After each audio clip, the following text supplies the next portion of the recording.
Thank you. Full house tonight, but stop on, get out of every and left. Okay, I'd like a motion to approve the agenda. So moved. Second, Russ, thank you. Discussion? So nothing jumped out at me on this one that didn't surprise me for once. And we're 3 meetings out, getting new and getting finalized. Unless there's some more discussion on, I'm gonna call for the vote. All in favor? Aye. Aye, 100%, okay. So, welcome visitors, we don't have any visitors other than the recognition for no public comments, so I guess we're at item 7, Jerry, take it away. All right. Lindsay?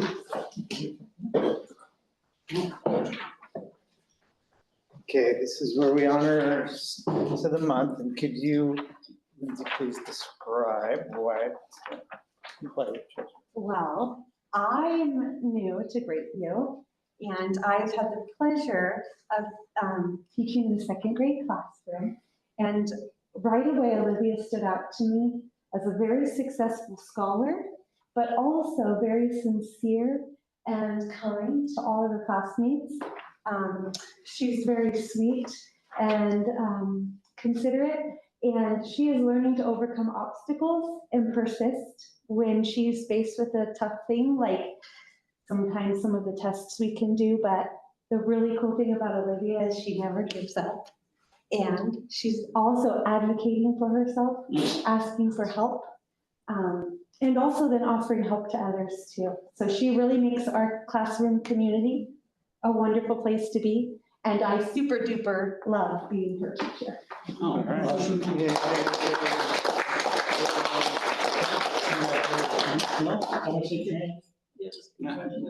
Olivia, is it okay if we do a couple of pictures? Okay, Deb, do you want to come up and take a photo? Do you want me to take pictures? Yeah. Am I in the photo? Yeah. I'll take care of it. Okay. Okay. Bye. We'll say Gators on 3. Oh, 1, 2, 3, Gators. Awesome. You want to get the. Well, the board wants a picture of you, so. Oh, Olivia, you are a celebrity. So when you're You may reaching not want famous, to they take should them say, with us, I'm yeah. your. I'm really relying on you right now a lot. Yeah. Oh. Okay, Gators on 3. 1, 2, 3. Gators. Wonderful. Thank you. Thank you. We like being here. Oh, okay. Security. Okay. Tracy, Okay, who's next, Jerry? we are gonna honor, go by KJ? Yeah, KJ, can you, would you guys please come on up?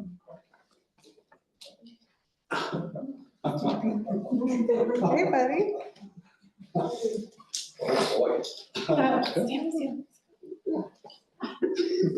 This is for you. This is because you're doing such a great job in TK. You want to hold it so we can take a picture? Ready? On 3. 1, 2, 3. Good job. Yeah, you did great. Do you want to hear why you're doing such a good job? Yeah, you're a responsible student. Yeah. What do you like about TK? Play. You would like to play? Are you always making sure you're a kind friend? Yeah. You learn a lot, don't you? Yeah, you're doing a great job. All right. Hey. Stay here.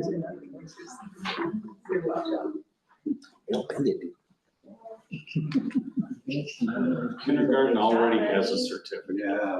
All right. Gators on 3. Ready, KJ? 1, 2, 3. Gators. Good job. Okay, Really board. worked his face. Come on up. Come He's not. It's transitional. Yeah. Okay. All right. Wow. Guy. Yeah. three. 1, 2, 3. Gators. Oh,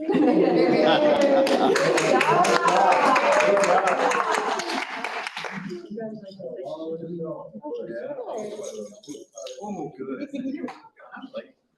Oh, really? See, look at that. That's exactly who needs that. That's a question. We get the fun stuff out of the- That's awesome. I used to come out of office and do something. They're easy. Okay, well. Good, that's it's always amazing. Little boy was like 4 years with his Okay, so the important stuff is over. I move that we adjourn. No, no. Now we gotta go to work. Okay, Jerry, so we're down to staff presentation here with Cindy? Yep. Okay. Okay, we're also using this as an impromptu one-screen demonstration. So you can kind of see where we were at a little bit and now the visual that kids now have. Wow, that's pretty awesome. Yeah. So I won't be doing as much as the interactive part, but at least you can see how amazing it looks. So our favorite time of the year, right? Data presentation. This is our mid-year data. So we did our fall data checkpoint. This is mid-year January. And then the fall or the spring will be before SBA. Oh, this isn't. They do work really well. I actually, none of the teachers thought that this would work, and I pulled Andrea and I'm like, I got it to work. Oh, on.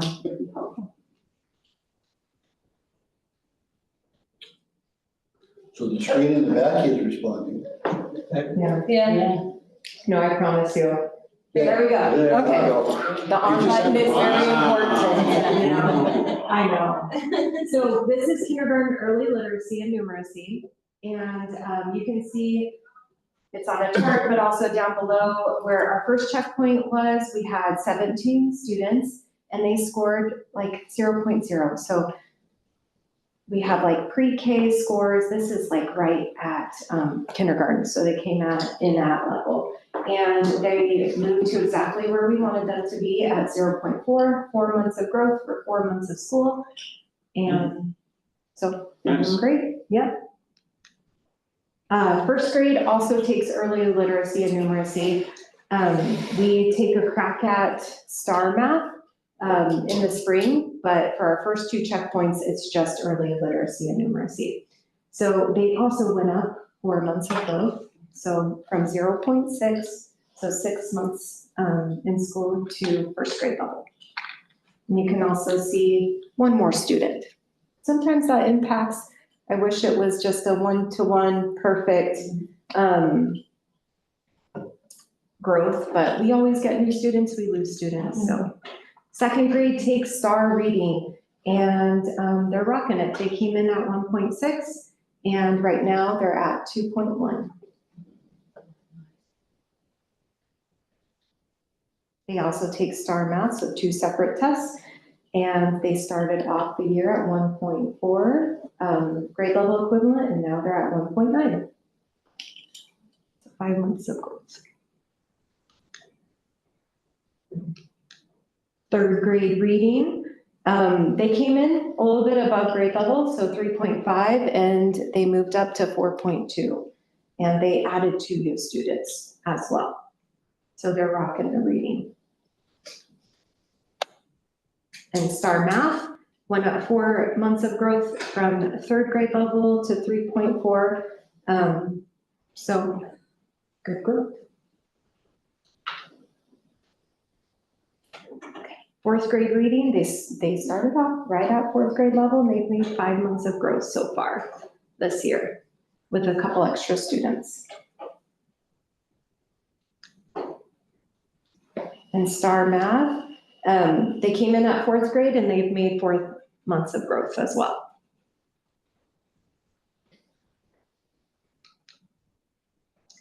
So 5th grade, Star reading, so they came in above grade level, about 5.4. We added 2 more students and didn't make the growth we wanted to see, but I'll explain that in our strategies part.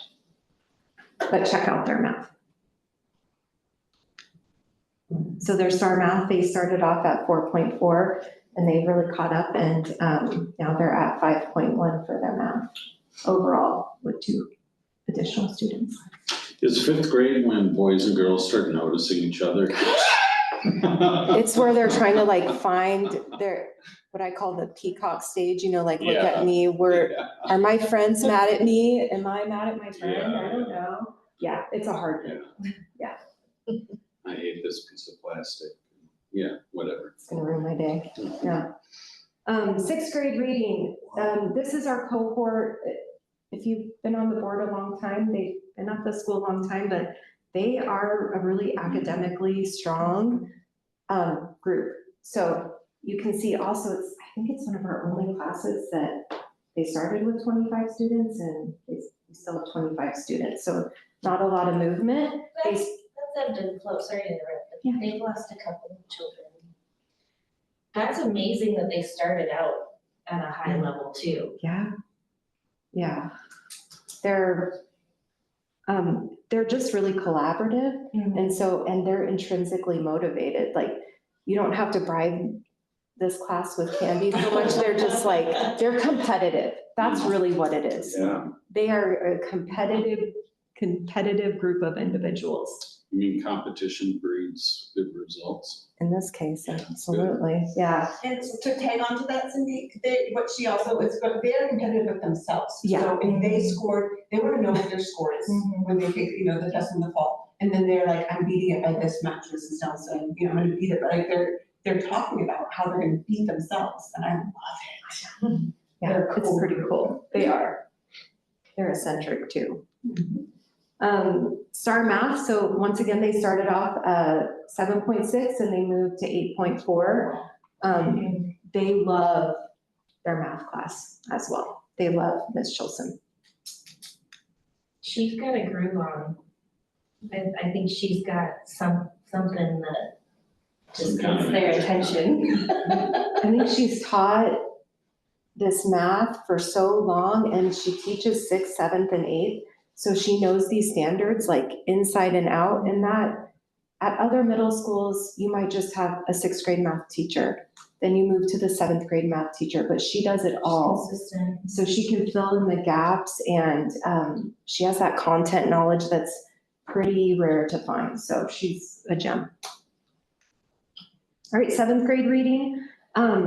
They started off 7.1. They made 8 months of growth, which for this class, incredible. Like, I teach their WIN class, and when we went through our scores, they were so proud. They worked really hard. And then for the math, this is also incredible. A year's worth of growth. 6.4 they started off, and now they're at 7.4, which overall is at grade level. So it's good. And lastly, 8th grade. Much like 6th grade, they are competitive with themselves and each other. It will work. Wow. There we go. Holy smokes. Yeah, so they started off, well above grade level, 9.8. But what I love is even though they're higher achieving, they still made incredible growth. And that's what we're all about with our data, is even if kids are at grade level or above, they can still go higher. So they ended up at 10.5. And lastly, Star Math, 9.3 to 10.2. Yep. So And I have more. I can't hold it back any longer. So at this, when we talk about this math level now, and it's been a long time, a lot of water has gone over this dam. Are we now at algebra level at this point? So Yep. this, okay. And we have a large algebra class, I think 8 students in algebra. So during that what I need time, they're taught by Miss Chilson. And then Ms. Pierce and Mr. Trimble has the other 8th grade students working on goal setting and things. So she teaches this algebra class as a separate period.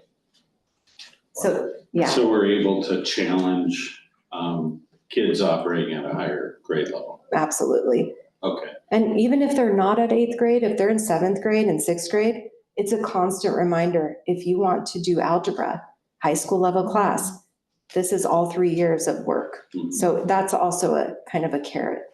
It's sort of like this flywheel just starts really turning about that 6th grade, at least they'll for this data, and it's really cranking up to it by this 8th grade. I mean, this is wonderful. I get really energized by this kind of stuff. What, and again, this is a statewide assessment? So this is a national assessment. Oh, This isn't SBA data. This is our diagnostic benchmark. What you see here, like percentile rank and scale score, that is based off of all the students in the nation that took this test in the same grade level. And it's a national test, not a Washington test. Exactly. Oh, okay, I trust it a lot more now. I heard that OSPI is changing the way that they do scoring so that they can make things look better. And, I don't know, that's a biased viewpoint, but they're changing it, and usually they, change comes from, this other way doesn't look so good, right? And I was wondering if this was the new way, and it's not, right? No. So, okay, that's good. It's interesting watching your two body languages here as you're talking through this. This is a part. This is really something to be proud of. Yeah. This is the kind of story that one of the things when we did our last offsite, we did a SWOT analysis. One of the things is an opportunity is to self-promote us. Yeah. This is the self-promotion. Even the class that needed a little bit of help compared to all these others, right? It wasn't that bad. No. It was pretty good, actually. Yeah. So yeah, there's a lot that you guys should be very proud. I'll go to the summary page just so this, and then we can see all the other grade levels. But so each made 4 months of growth. And then this one is reading, just so you can see it all on one slide. If you have any questions, just let me know. I want to know if the teachers get real-time information of what certain students are missing to where they can tailor it to their classrooms. Is there that sort of information or? Yes. So this past Monday, we finally got all the kids finished testing because of illness, snow days, what have you. But our whole purpose was going through our different reports. Our teachers aren't afraid of data. They love data. And just like our 5th grade teacher, which we can see there for reading, already I walked into his classroom today. He had implemented some new strategies focusing on craft and structure, which was his lowest part for all the kids. So we have these beautiful reports that we can hone in on that. So, yeah. You said you were going to elaborate a little bit more about the 5th grade. Yes, I will. So this is overview of math. Are you guys okay if I move forward? Okay. So our strategies, we're data driven. It's the core of what we do. We use assessment data to identify students' specific needs that can be areas for growth and areas for enrichment. And we allocate our resources accordingly. We've had to do a lot of schedule changes this year, but we're going to where students need it the most. So para schedules can change. We do what's best for students based on our data. Our targeted interventions, we have a whole group of people that work one-on-one with kids or in small groups. Ms. Sherry Williams, she does a phenomenal job with her small groups. We have our amazing volunteers, and our paraeducators too. Our professional development is a core of this. Some districts really lean into maybe like bringing in a bunch of professional development that's very expensive.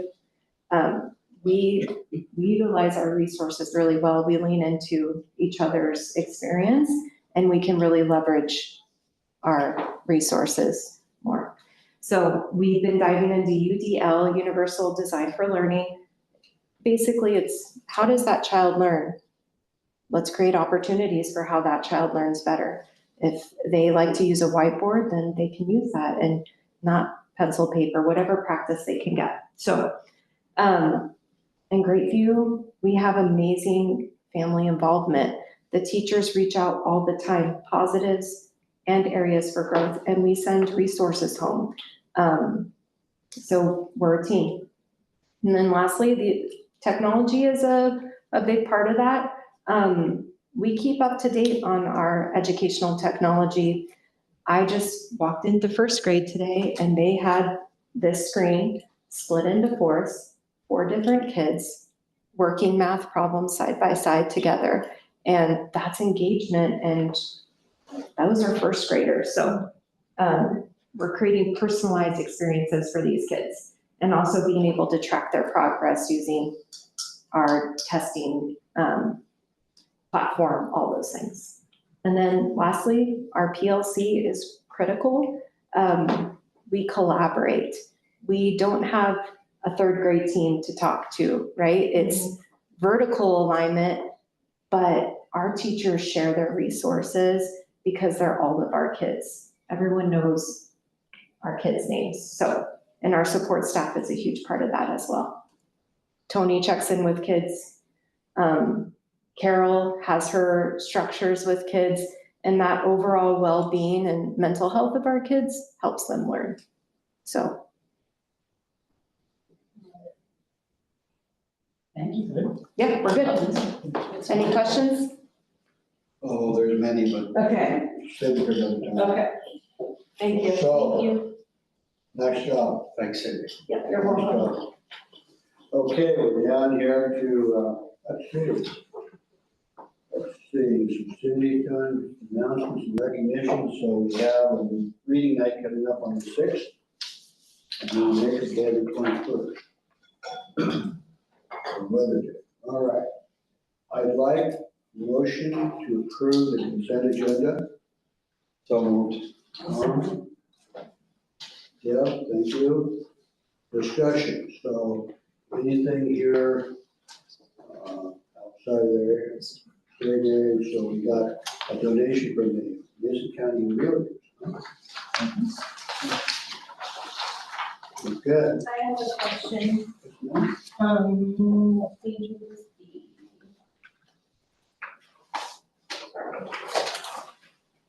Like page 1, it's basically got all, how would I say this, employees on here, and there's a bunch of little check amounts. I'm just questioning I don't want to start naming names. But it's got That's Miss for Biggs, Facebook Miss Marketplace. Blossom, Miss Curtis, and they're for $30, $149.65. I'm just in your packet. Yeah. What was it? Doesn't think about that so much. What was it? It's being like those. This page. This page. Is the bottom tally 1349? Those includes me and Sherry. Yeah, 13, yeah, this one. We thought everybody was wearing new outfits. Yeah. Does she typically give you guys as much data on Mhm. BPM usually? Okay. So then the part that you're questioning is, Just wondering what all those little amounts are being paid out Are to. these stipend payments that you approved? are you talking about Stipends the amounts? would- Yes. This would be my wild guess that it's some sort of employee reimbursement, I'm guessing. But let me see if I can tell. I understand. So you always see a list like this, but it doesn't normally have employee names on it. Is what you're- No, I'm just wondering what the payouts are for. It's just, Doesn't seem right. Who are they? Oh, I know what it is. I know exactly what it is. This is lunch money. This is the first year that we haven't collected lunch money. These are families that had lunch money on deposit with us that we refunded because they didn't need it anymore. So the students have left the district, or we're not charging this year for lunch, we're probably not gonna charge next year, we're not gonna charge next year. So we had a bunch of families that had like my school bus account here, and these are refunds of that we got to families. Sorry, that took him, and I'm like, what did she do? Because these aren't employee names, that's their names. Well, Yeah, that's okay. So those are parent names of current or former students. Wait, we're not charging for lunch? not. Once you And get then I below a also have a certain question about property ASB level, you get funds. free lunch. Why is it so low? I feel like there's more funds in ASB, correct me if I'm wrong, than Every, $61.07. I think it's 16,000. Yes, That's not what it's saying. That's why I'm questioning it. That's the amount of a check. So there was one check written. Oh, okay, so that's not the total? Yeah, it's weird that it's very similar to the total Yeah. balance. It's just a fluke. that it's the Okay. same amount. Yeah. Yeah, so those, on that little grid, and she's talking about the very first, the little grid at the bottom of the very first page. The column in the middle that has a bunch of numbers that don't really make much sense, those are our check numbers or warrant numbers. So like on that ASB line, you see one number twice, the same number, the same number, that's the check number that we wrote, and that 161 is the amount That's of that 270 check. then? Yeah, ASB spent money on something, or, I don't know how much it was, but that's what. Yep. Good questions. Andrea project. Good memory. Andrea? Yeah. The top check on page, I'm gonna call it 3 first. Actually it says page 1 is BMO Financial Group. Who is that? That's the Bank of Montreal, that's the administrator for our credit card. So the district has a credit card, a purchasing card that we can use to make purchases online. So all of the shopping that we did in January, for example, we pay the credit card bill in February. Okay, BMO, it could be Chase if it was your personal credit card, or Visa or whatever, but got it. BMO is an acronym for the Bank of Montreal. Okay. You're good. Okay, already different. Yeah, I'm curious about this. Bank of Montreal, we do credit cards paid by, carried by a Canadian bank. So they partner with an association, national association called ASBO, the Association of School Business Officials.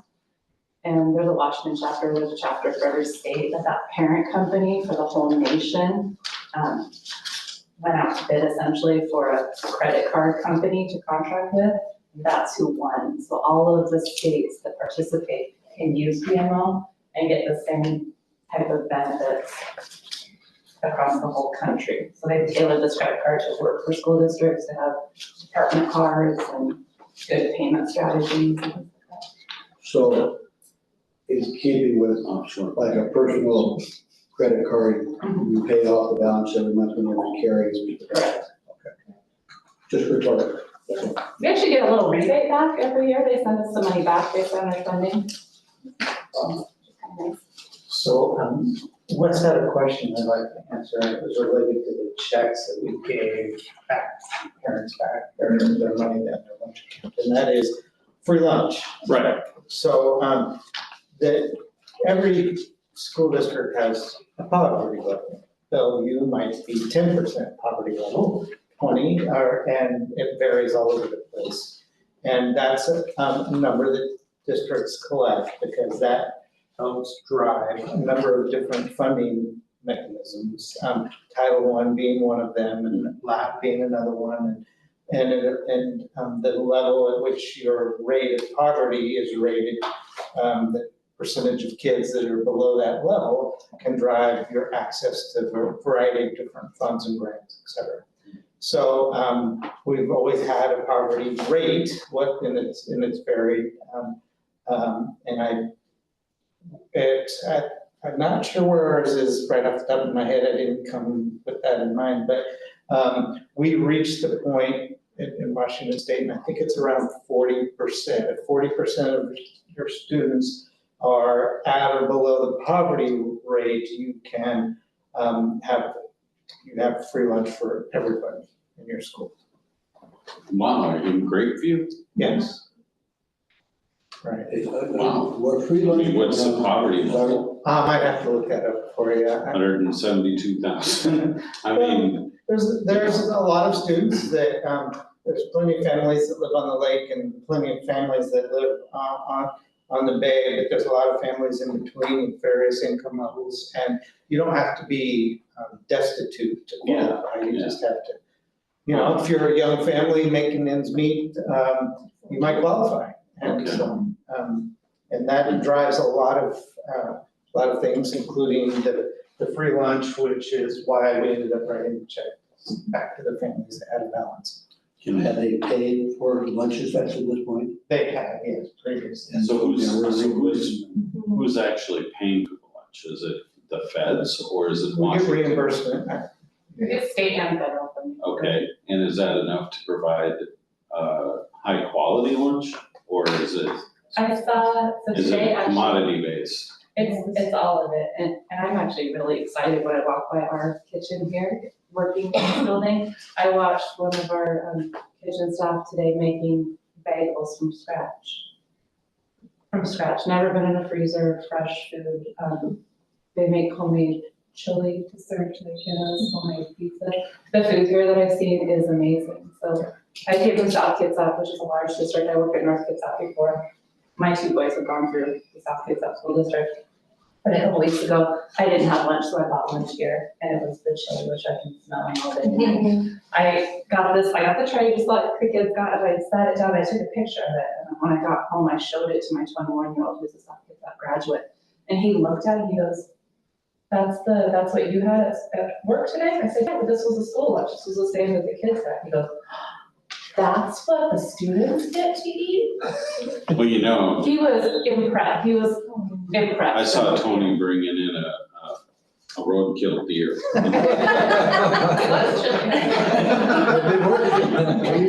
We call that road table.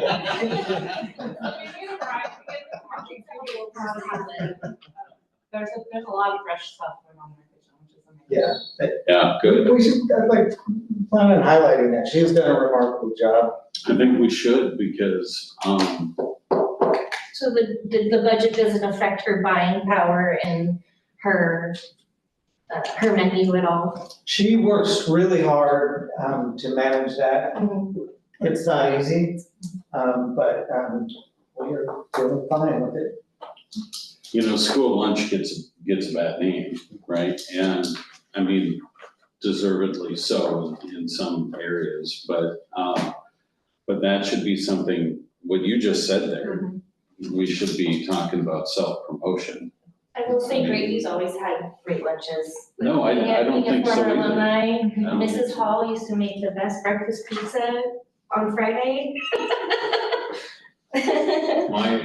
One of my kids refused to eat lunch here and I'd have to make her lunch. And if you ever, ate something that I made, then the lunch would have to be pretty bad, right? And so. So as we've It's transitioned good to out hear of that. COVID, it was Carol and it was just pumping food out and it wasn't wonderful. But since that time, it's, she's really stepped up and made some remarkable progress. And this is still Carol? Yeah. Yeah, wow, okay.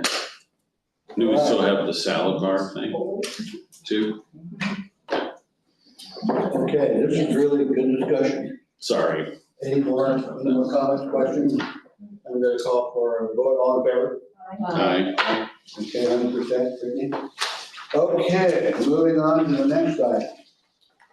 So principal and superintendent hearing. Okay. Put it down. And we got one more.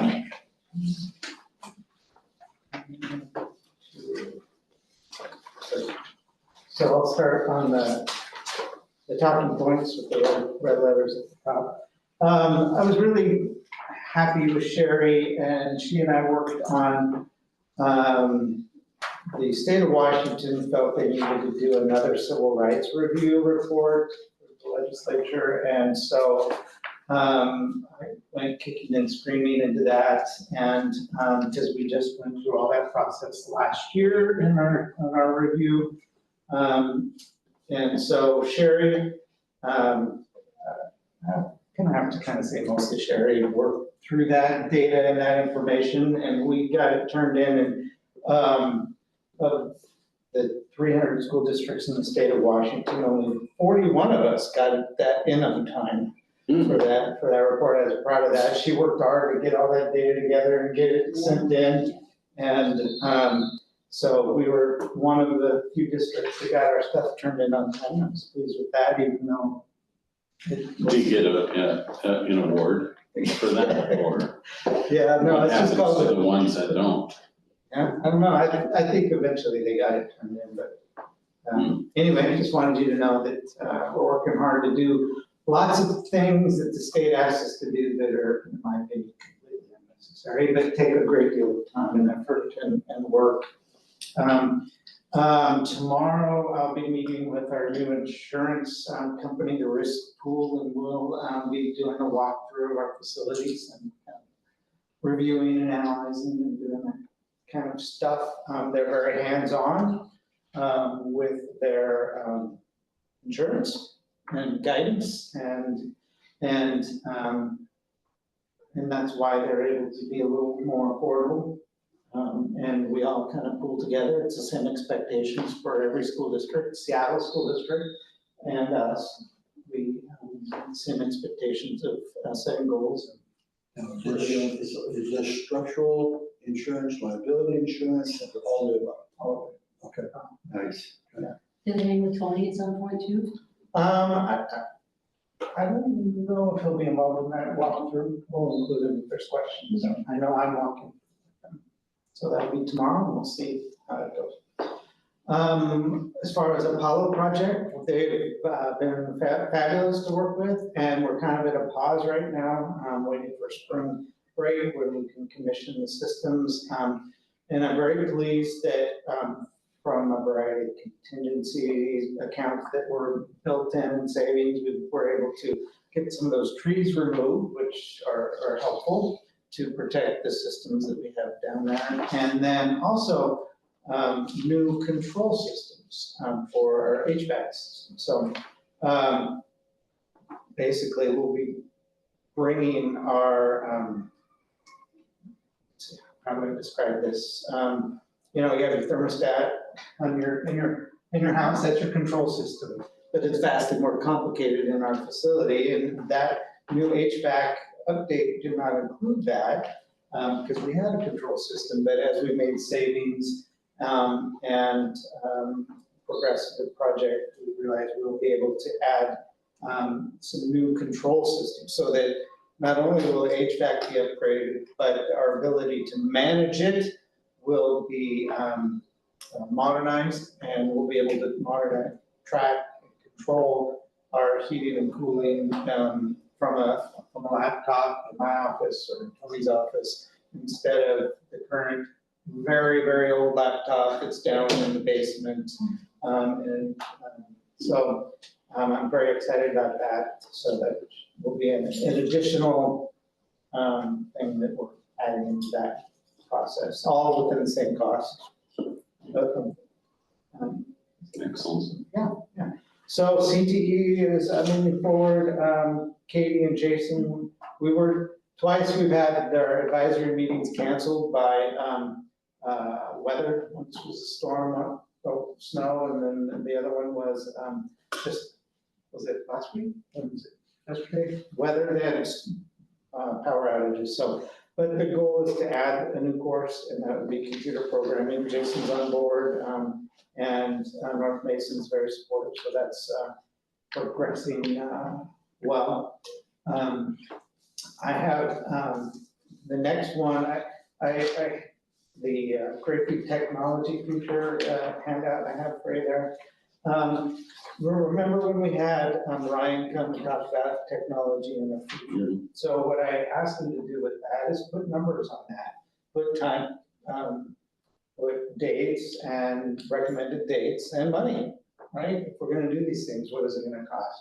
and when should we do them? So this is basically his rundown of what he thought. I added a few items down below just for information of things that I think.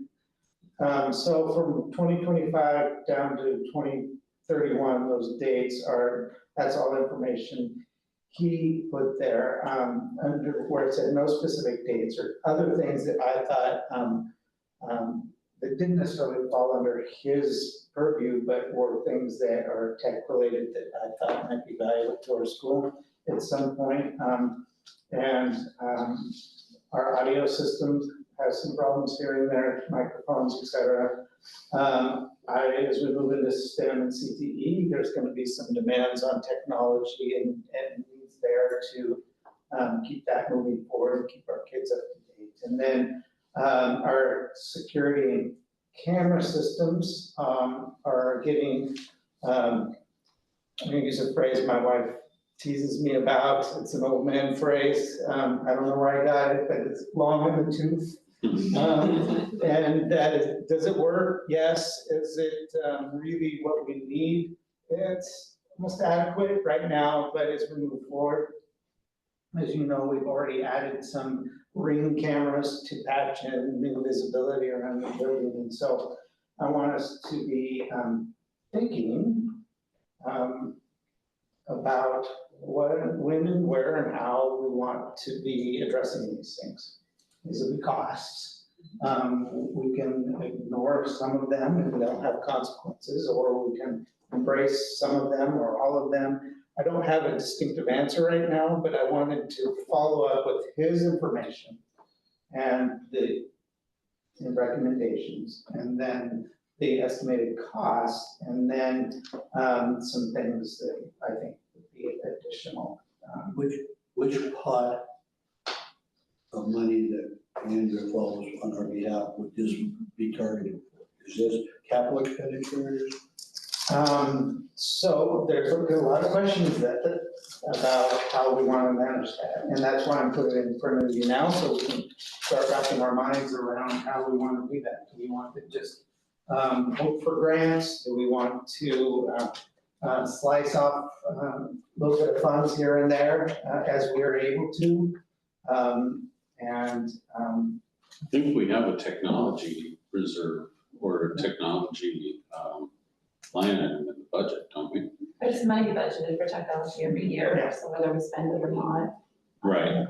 And I don't know the history off the top of my head. Sometimes it'll be less and sometimes it'll be more. But we did that when we modernized the building. We changed our budget to include that because we knew that stuff would wear out. It's really funny, my alarm clock at home is one of these big, like, woody paneling ones that was built in like 1972, right? And it still works. And you're talking about, well, it's getting a little long in the tooth. It's 3 years old or 4 years old. I'm thinking, ugh, this is really terrible. Well, the camera system is done when we built it, when we remodeled, right? Yeah. And it's to me, it doesn't seem that long ago, but I guess it does now. But yeah, we have that budget line item, and I think we could probably go out for grants, right? We do work on those. We got a grant, we've had several grants to update Chromebooks, and we get like, I don't know, a few at a time, 10, I think, 1 year, and a few of the others. So this is something that I'm thinking about. How do we map this out and plan moving forward to cover all these expenses? And I wanted you to know that these are things that are potentially in our future, things that we need to be thinking about. A lot of them, we can kind of use that tech money and work down. Where I start to get anxious is the 2028 Chromebooks. That's starting to get to be a pretty big bill. And then moving down, camera and security systems, that's not necessary. But it's not a bad idea when you're thinking about student security. That's an estimated start. So these are future costs, and I wanted to. Doesn't Google think you can apply to Google for help with educational Chromebooks, right? Now that we've got 40% poverty in our district, right? I mean, we might be able to leverage that. It matters. And I know that Apple, way back when would provide systems to schools and things, but, so that might help with that bill, is I guess what I'm saying. So we should probably look into it. I have a concern too, if we buy 145 Chromebooks rather than splitting it up, that's just 145 to buy it in 10 years, so 20, 38. We're gonna have to buy that many again, rather than making smaller doses and. Well, by that time, you'll have Neuralink and we'll just be inserting chips into people's brains. And they do, one of the things that happens with those, strangely, is they expire in their security measures. So they don't, like, I have a laptop at home, I've had it quite a few years and it's fine, right? And I don't know the longevity, but I do know that they have timelines in which they expire and their usefulness for security. That's right. Yes. That's right. So, I wanted this information in front of you because it's information that we're looking at and we'll be making decisions about moving forward and prioritizing what we need for kids. There's some stuff on here, the 3D printer is huge from STEM. Oh, yeah. I mean, it is. Yeah, and there's grants and there's BCTE money that will pick up some of these things here and there, but there's some. Is the $30,000 from the security cameras, is that from multiple estimates or is that from one? I've not done any estimates. Okay. Yeah, I've talked with one company that I know of, and said, give me I have no idea what they cost. I've never purchased the security system, right? Mm-hmm. Tell me, and I know that it's a state of the art and highly respected tool used by at least one of my colleagues. And he said that's kind of a starting point for depending on what features it goes. So the community values student security, and as do I. And there's tools that can make that work better.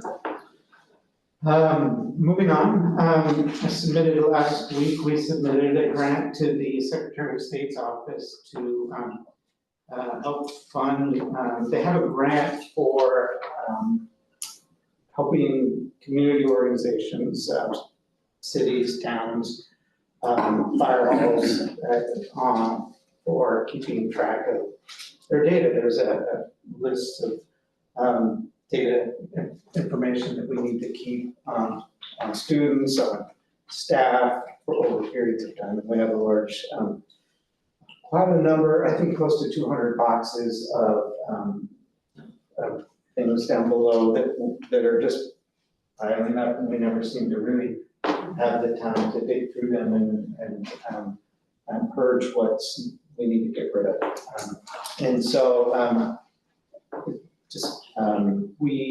so I applied for, I met with them to get an idea of how they work, and I applied for a grant to hire somebody to sit down with the retention schedule for paperwork and go through and organize and clean that up and hire a company to shred all the things that we don't need to keep. I haven't gotten the grant, but I wanted you to know that it's an important thing we need to do at some point, and hopefully we'll be able to do it with the grant. If not, we'll need to start going, digging through it and How much do you need to shred? it's hard to know exactly. There's 200 boxes of items records down below, and I don't have, that's what we'll be discovering, is going through and pulling out things that we don't need to keep and then shredding. So, Kids at Bank has a yearly shred event. where they bring in a giant truck and I think it's LeMay that they partner with, that has a big shredding machine, that you can bring as much as you want to shred for free. Yeah. And you just bring some food to donate. Oh, nice. And so it's a kind of a reciprocal thing. Bill Angie Bear. Miller would be somebody to talk to too. I think she works at Key Bank, and they do the same thing, I wanna say. So, We're required to keep track and get destructible certificates of yeah, destruction on some of the records. They do provide a certificate so of of destruction. the grant, I asked for 13,500. I think the shredding cost is about 400 of that, so it's a very modest portion of that. Yeah, I'm just saying that, If we don't get the grant, yeah. but that's where I take my records. In my past life, all of those, that kind of stuff was scanned and went electronically. So actually, that is something, what happens, this state, Secretary of State's office has, there's 3 levels of grants that are available. One of them, the first level of grant, which is what we applied for, is just to organize and go through audit records and shred everything you don't need to have. Then they have an equipment grant, and then they have a digitizing grant. So hopefully in the future, we'll be able to do that. A lot of stuff we have now is already digitized and can be kept that way.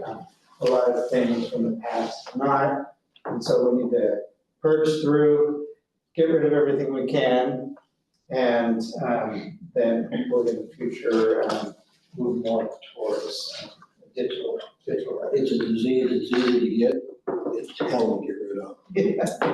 Yeah, so, Just making from the pole barn standpoint. so my hope is we'll get the grant, in the moving to tape. If not, we'll be looking at different ways of getting down there and digging through that stuff probably over a longer period of time. I also wanted you to know that, I work with Pacific Law Group to, communicate with the American Pump, requesting, that they reimburse us, and for the entire costs that were incurred to us for the well contamination.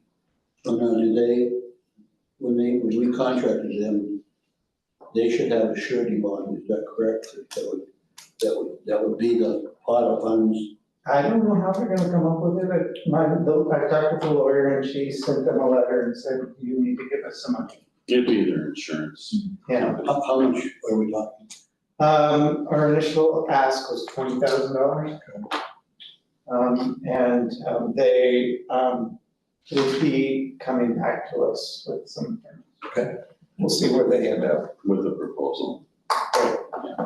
So that's an ongoing process, and I'll let you know. Or maybe a 2-word answer. Yeah. The letter was interesting, and I think there's potential there for us. So, and then let's see, there's a document in here, the board of directors, all of your information here, your name, contact, their expiration dates, and then the PDC is also requesting that we update their information there, which we'll work on. What else did I need to say about that? What is the filing requirement date? There is a date where we have, if we're gonna, That's May. May 1st, and you should have received the letter. If you haven't already, you should be getting a letter shortly. There's a week in May that It's a week in May. filing week. Okay. you're the, We're just around the corner. you're not. It's time to get a little parent. It really is. No, I'm here only because you couldn't find a parent. I mean, she's developed. Yeah. I still want to play. You guys gotta continue. Yeah, I'm not saying. So that's everything I have for my report. Okay. Thank you. So, yeah, All right, before I make my report, the talk of the shredding, my dad ran a business called Signworks when I was a kid, and sometimes we would get, you know, extra money for helping to shred materials and organize files. It was my favorite of all the, you know, extra chores we could get. Destroy. To go get a Slurpee from 7-Eleven was to just go through a box that he gave me permission and go through the little shredding machine that we had. It was just so much fun. So that brings back, so we'll go into the bank and participate. That sounds like the best way to spend the Saturday morning. Well, and they raise a lot for charity Yeah. to do that. That's awesome. Yeah. And so I think Kids Up and Key both do it, and, you know, and the shredding company, you know, does provide you with proof that they're destroying it, so. That's very cool. Yeah. All right, so since the last board meeting, we've had our first Character Strong Student Celebration Assembly. We had it on Friday, January 31st. It was really wonderful. The kids got recognized, the parents came and celebrated with them. It was really fun, and we had a great time. So it was a positive way to celebrate their successes and focus on our social emotional learning program that we have, so that we're united as a school, focusing on these attributes. So the month of February has been honesty, and focusing a lot on what honesty means and how we can show honesty. February 19th was a professional development training day for certificated staff on the new one screens. And I hope everybody knows, I think we've talked about it before, but Cindy Breeze worked really hard to get grants that paid for our district to get these one screens, and Jerryville found these as well. So out of our technology, budget, the set aside we do for technology, our smart boards that we bought, it's crazy to me that it's been over 10 years since the remodel got those. But they are failing bit by bit, and we didn't know what to do because you can't buy those again. You can't even replace the parts for them anymore. And so the new one screens was the solution to that. And although it's hard for staff members when it's a new tool that they haven't been trained in, well, that's what happened on February 19th. Joel from the ESD came up and trained the certificated staff on how to use these devices that we were able to pay for through the grants. So it's really exciting. Also, Joel came up as a cost-free program because he was so excited that we used his advice and we were able to get all these one screens. So even that part of the training that Cindy also arranged was free to the taxpayers in this region. So that's pretty phenomenal. It's a lot of expensive equipment that we are using for educational purposes. So that was really exciting training. And then we did focus on our paraeducators who had makeup hours they needed from the late starts. That we had come in and work with our ESU representative, Jane Runge, who also does their fundamental course of study classes that are required as a paraeducator. She came and really focused on students with greatest need, students with special needs in our classes. She had come in before and done observations in the classrooms where we have a lot of high need students, and then gave a phenomenal training for our paraeducators based off of her observations, what those kids need. And they felt really good and empowered. Their reflections after the training were fantastic. So that was really exciting to see. They're already implementing things that they learned with those students. Report cards went home the first week of February, even with all of our crazy snow schedules that happened. We still, Teresa, our secretary in the office, worked so hard with some other help in the office as well. And we got those report card envelopes full and put into the backpacks and sent home. So we didn't have to pay shipping costs, which saves a couple $100. And we also put them on every kid's Skyward, and we sent home messages, the text message that goes out to all the parents that says, your report card is in your kid's backpack. And we did the Skyward messaging. We made sure that we got it out we put it on the boards down below to let parents know, if you look in the backpack, you will find it in this envelope and you will see the report card. So I think that works really well if we do it that way, and it saves us money on cost of stamps, which is going up. Girls basketball is underway. They are learning and growing. We have another week and a half of girls basketball, and we have a little break in our sports season before track. And track always feels like such a spring sport, so I'm really excited for track to start up again. Upcoming events. This Friday is our Character Strong Assembly on honesty. And then we're representing March, which is cooperation. So our middle school, we've got some wonderful dramatic artists in our middle school who will be putting on a little skit about cooperation. And our broadcast team put on, already made a movie about cooperation for the month of March. And they did that for honesty last month. So we're gonna be presenting awards to our kiddos and celebrating their success on Friday at 2:15. Mrs. Murphy, who you met today, our second grade teacher, she comes to us with many years of experience, and she's kicking off March Reading Month with a Shamrock reading activity. So I'm gonna put these up here so that you can see through it. She's getting the whole school involved. March 3rd through March 31st, we're participating in a school-wide reading challenge to engage all students in the joy of reading. The goal is 160 hours read per class by the end of the year. Every class that participates and reaches the goal earns an ice cream party at lunch. So this is a really exciting thing, and it's all in a bookmark where they're gonna be writing in their hours and working through that. So I'll put that up there so you can see. So March is reading, it's kind of reading excitement month. And we, in accordance with that, we also have things like reading week and reading night. And Miss Williams, Sherry Williams, our interventionist, and Cindy Freeze are putting on the reading week and reading night, and with the book fairs. Classic book fair is coming. It will be here probably on Friday, but we'll be setting it up on Monday here in the library. And we're gonna have that all week. Tuesday, Wednesday, Thursday will be open right after school until 4:30. And then on Thursday again at reading night from 6 to 8. And students have to come with their parents. So they can't just come in here and buy all of the pencil toys that they want. They have to come in with their parents. Every student can get a free book up to $10 or about that. They're getting free book coupons, and that comes in because of how much we sell of Scholastic, that we are able to get every kiddo a free book. Reading night is Thursday, March 6th from 6 to 8. We have Dr. Seuss themes. You're already seeing some of the Dr. Seuss themes coming up. The whole week we have activities that we're doing with the kids. And that night we have, putt-putt reading games, little golf. We have the book walk where the kids get free books, or instead of a cakewalk, they get to pick free books. We have a local artist who's a parent here who will bring her books and talk to kids about writing books.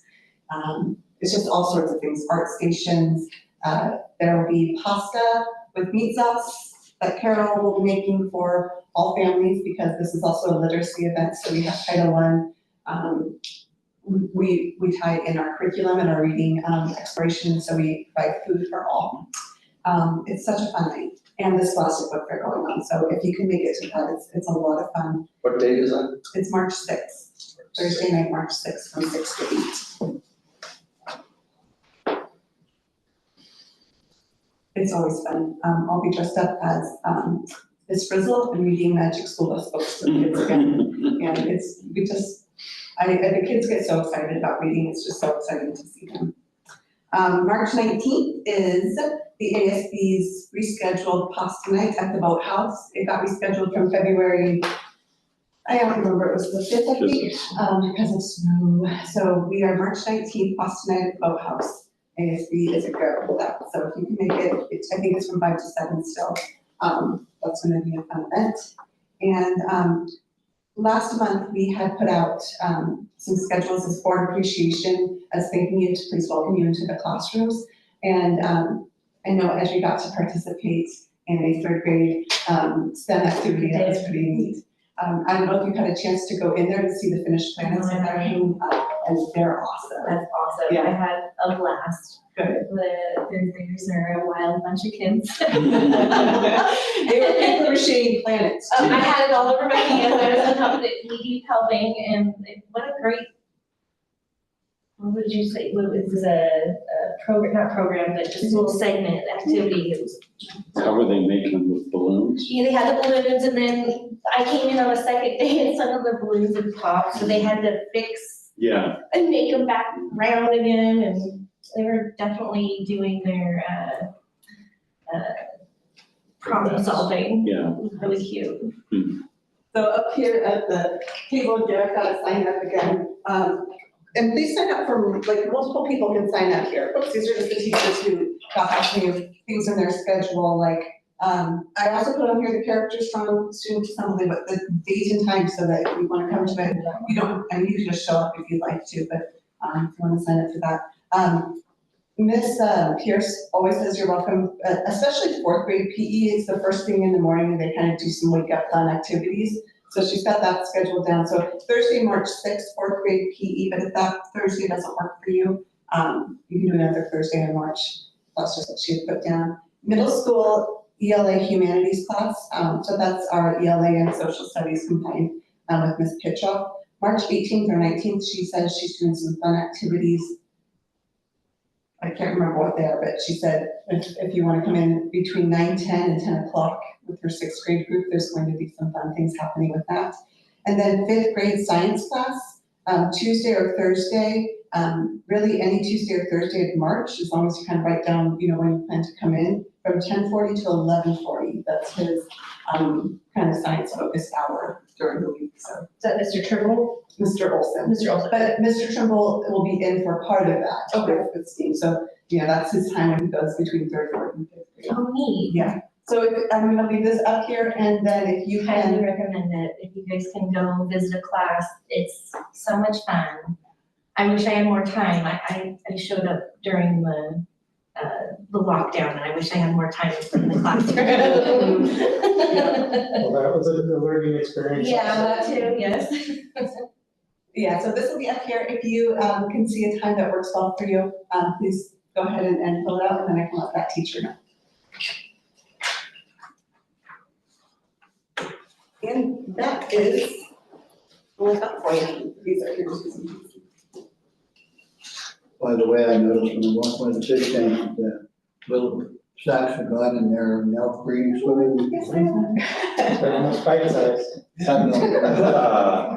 So that, it's interesting watching that, nice job. Any more for Hannah? Okay, let's move on. Excuse me. Yeah, thank you, Hannah. So, Andrew, Okay, so you guys have the two documents that you're used to seeing in front of you.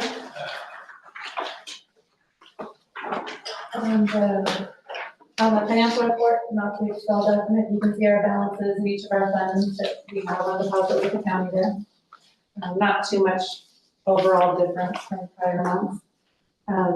The exciting thing that I am noticing on this is our enrollment. We've acquired, taken on a few kiddos each month, which is exciting, and we're now tracking on average over the course of the year about 15 over our budgeted enrollment. So that's nice to see. Wow. Very nice to see. So we're about halfway through the year right now. February is the halfway mark, and we're already dreaming, thinking about next year. So budget conversations are starting to bubble up. I wrote a little bit down here what's going on in my world right now and what we're starting to talk about. This week I gave out letters of intent to all the staff here, and it's just a question asking them what their ideas are for next year, if they plan on coming back to us, if they plan on taking leave, if they're retiring, just so we can get an idea of what their plans are. Nothing binding, and they can always change their minds, but it helps give us an idea of what our staff wants to do. So those are trickling in. And then just continuing to watch the state legislative session for anything having to do with fiscal or money. There's rumblings, I'm sure, Tom, I think you're talking later in this about that, so I'll leave the long discussion on that to you, but we're monitoring that for dollar impact. And then also keeping an eye out for what staffing will need next year. I know last year, I wasn't here, but I know we needed to do a reduction for our rec before, so we need to take a look at if we will need to do that. We have to notify by May 15th, so we, the board, everybody in this room needs to talk about that and decide what we need to do by our April board meeting, so that we have the authority to do that if we need to. If our enrollment trends continue, I don't want to say out loud that we won't, and I won't say that out loud ever until it gets closer, but it's promising, so hopefully that will work out. At this point, is there any, I remember last year Tracy being very cautious as we went into the budgeting cycle in, well, June. And was very cautious throughout the summer until we got a clear vision of the 1st of September. And I know the front work that you do, and is that process, do we have any better clarity, or is it just, it is what it is? We're at the very beginning right now, so I wouldn't say we have any better clarity yet. I'm cautiously optimistic, only based on what our enrollment is doing. In typical school districts across the state, in the spring, the enrollment starts to taper off a bit usually. It doesn't happen as much in the elementary grades, and we don't have high school here, so it's a little different than what I'm used to as far as watching those trends. But I know you work with our families or talk to them and do enrollment surveys, so I'm curious to see what comes of that and what we know. The big unknown for us is always kindergarten, and now we have TK, so just a complete unknown of who will show up brand new. It's usually easier to forecast who will stick around because you can talk to the families, you get that. But you don't know who will show up for that TK program. Thank you. I've got a little tiny bit on the back of this page just about transportation. So we did finally pick a bus, and we're just waiting on the final quote back to purchase a bus. It is a bus that already exists. It's already been built, so we'll get it. They told us within just a couple months. We don't have to wait for it to be built and put together, which would have put us out into November of next year. But we'll have it by the end of this year, which will alleviate a concern of an aging bus we have that could have a catastrophic failure at any point. Hopefully we'll miss that happen if we get our new bus. Who gets the upgraded bus? Do we get to see? Is it Herbie? Is it? So I've been told that Michelle will drive that because she's our new bus driver with the longest longevity. And we actually have the salesman brought out a bus that is getting commissioned and getting ready to go to a local school district. So on Monday morning, we all got to do, I called it kind of like a Get that reverse new car smell. Yeah, we got out to the parking lot, we all got to look at it, walk around, and, you guys all know Michelle. She is a very tiny person, and she needed to make sure that this bus had adjustable foot pedals so that she could. So she sat in it, the seat lifted her forward, all the adjustable pedals I watched, the kids are pulled shut, it's on the dash, and. I'm fully supported her on They were opening and closing the windows, you can open them up with just one finger, they go up so easily, and bigger mirrors than they're used to, so the visibility, it was kind of fun. And then they took a little drive around to get it in action. So. Is it a conventional or a cattle? It is a conventional, so. Okay. Is it yellow? It's yellow. And what is the What kind of seating capacity of the bus? Oh, I was doing so good on answering your question. Is it 77, I believe? I believe it's It's the same 77, same size as what we have. It has the standard wet bar. I'm just gonna say, for the couple $100,000, you know, almost a small order. Yeah, they're not inexpensive, that's for sure. Well, the good news is it's already built. Yes. Because on the MTA board, when they were buses, and it has to be built, I mean, we're talking like a year to 2 years out. Yeah. Right now, if we were to order, it would maybe show up by November. And it would also cost more because it would be a newer model year bus. We're saving quite a bit buying this bus that already exists, and we're actually gonna add some safety features, I guess I would say. I don't know if snow chains are a safety feature, but we're gonna get our first bus here that has the automatic deploying snow chain, so that when we do have snow events, we'll see how those work and see if that's something we wanna do. I told Jerry if we buy them on this bus, then we won't have any snow next year. So That's pretty cool. manifesting. Yes, so a lot of our snow anxiety comes with the lake work. Yeah, Around the yeah, lakes, and so we're gonna use that bus for the and basically, because the concept of putting chains on all those buses just doesn't, it's not feasible. I mean, could we do it? Yes, but it takes hours and the impact. So they do have a feature for a few $1,000s. Maybe. I'd like to see how that works. So they're basically, a motor and chains that dangle down, and then when you engage them, they come down and they spin, and they'll rotate underneath the tire. Wow, So interesting. that it can be I've done. seen the demo of them. Yeah.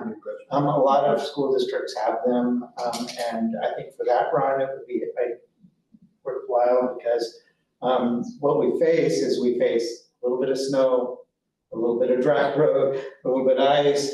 It's not, No, I know, I live on the lake, Yeah, so I so- get it. so we added that feature, and I think that will help us.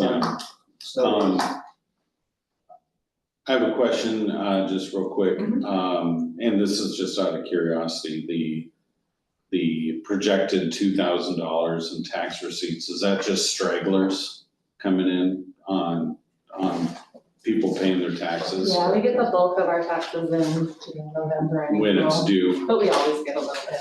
Okay. And is there ever any that aren't collected that we don't get? I mean, there's probably a small percentage, I would think. There's a very small percentage, but yeah, there are people who don't pay. Right. The higher FTEs, have you noticed a bump in what we're getting now? We started out with a FTE much smaller than what we're showing now. As far as like the apportionment, the funds we get? Yeah, have we seen, Yeah, so January is the first month that we got our real apportionment based on our average annual enrollment. good, So we did get more in January and more in February. do they adjust it again, or do they wait They adjust it every month. every month? So every month from now, from January until August, it's adjusted based on our average.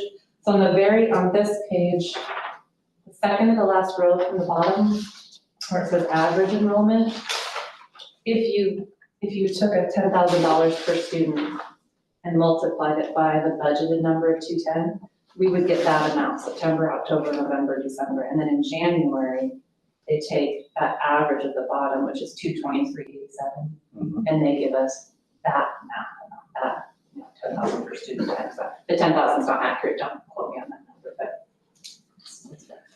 And then they do February's average based on the whole year, and March's average, so it changes a little bit every single month. Pretty exciting. Okay, any more from? I do Yes, have, I have one more question. I have a question for you guys too, but I'll let you go first. Are you relaxing into your role? Yes, I've got almost everyone's names down. I keep surprising people when I say their name. This should help. You guys are helpful. Yeah, I'm getting very comfortable here. It shows. Appreciate that. I have a question on the ASB. Tracy used to update us on the ASB funds, and I'd like to know what's the total amount and how are they doing on their savings? Like the total amount per grade, you mean? Well, just, yeah. What would she do? Did she do the total? Just what did they gain money over the month, or just their average? I'd like to know.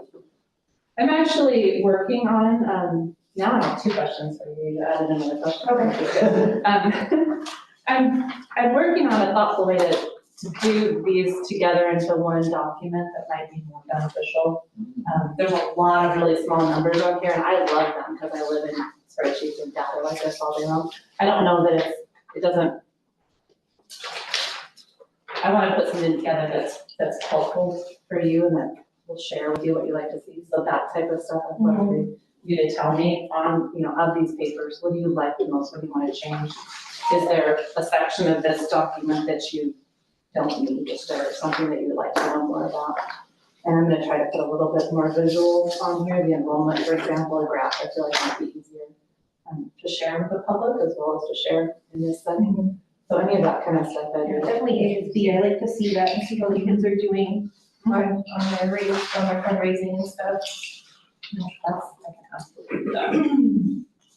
Send me your ideas. I'm gonna put together just like a little draft that I'll do it this way and then I'll give you the same information a little. Or could you make the sheet this wide and the numbers a lot larger? I don't know about that. We can do whatever, we can honestly do whatever you want to see. That's what I want to do. There's the one pie chart that is typically part of your, I think it's end of year, end of budget cycle, it essentially shows the large piece is always salaries and then the other stuff that make up that, our expenditure. I don't know, periodically throwing that out is, it's such a simple graphical. And it sometimes sticks with me. A lot of times that's done in a budget presentation or a year-end presentation. That's what I remember. I mean, that would be just a prop that it's really easy to get your head around that single piece. It just a suggestion, I'm not saying, please do it. If you thought it would help you communicate to us.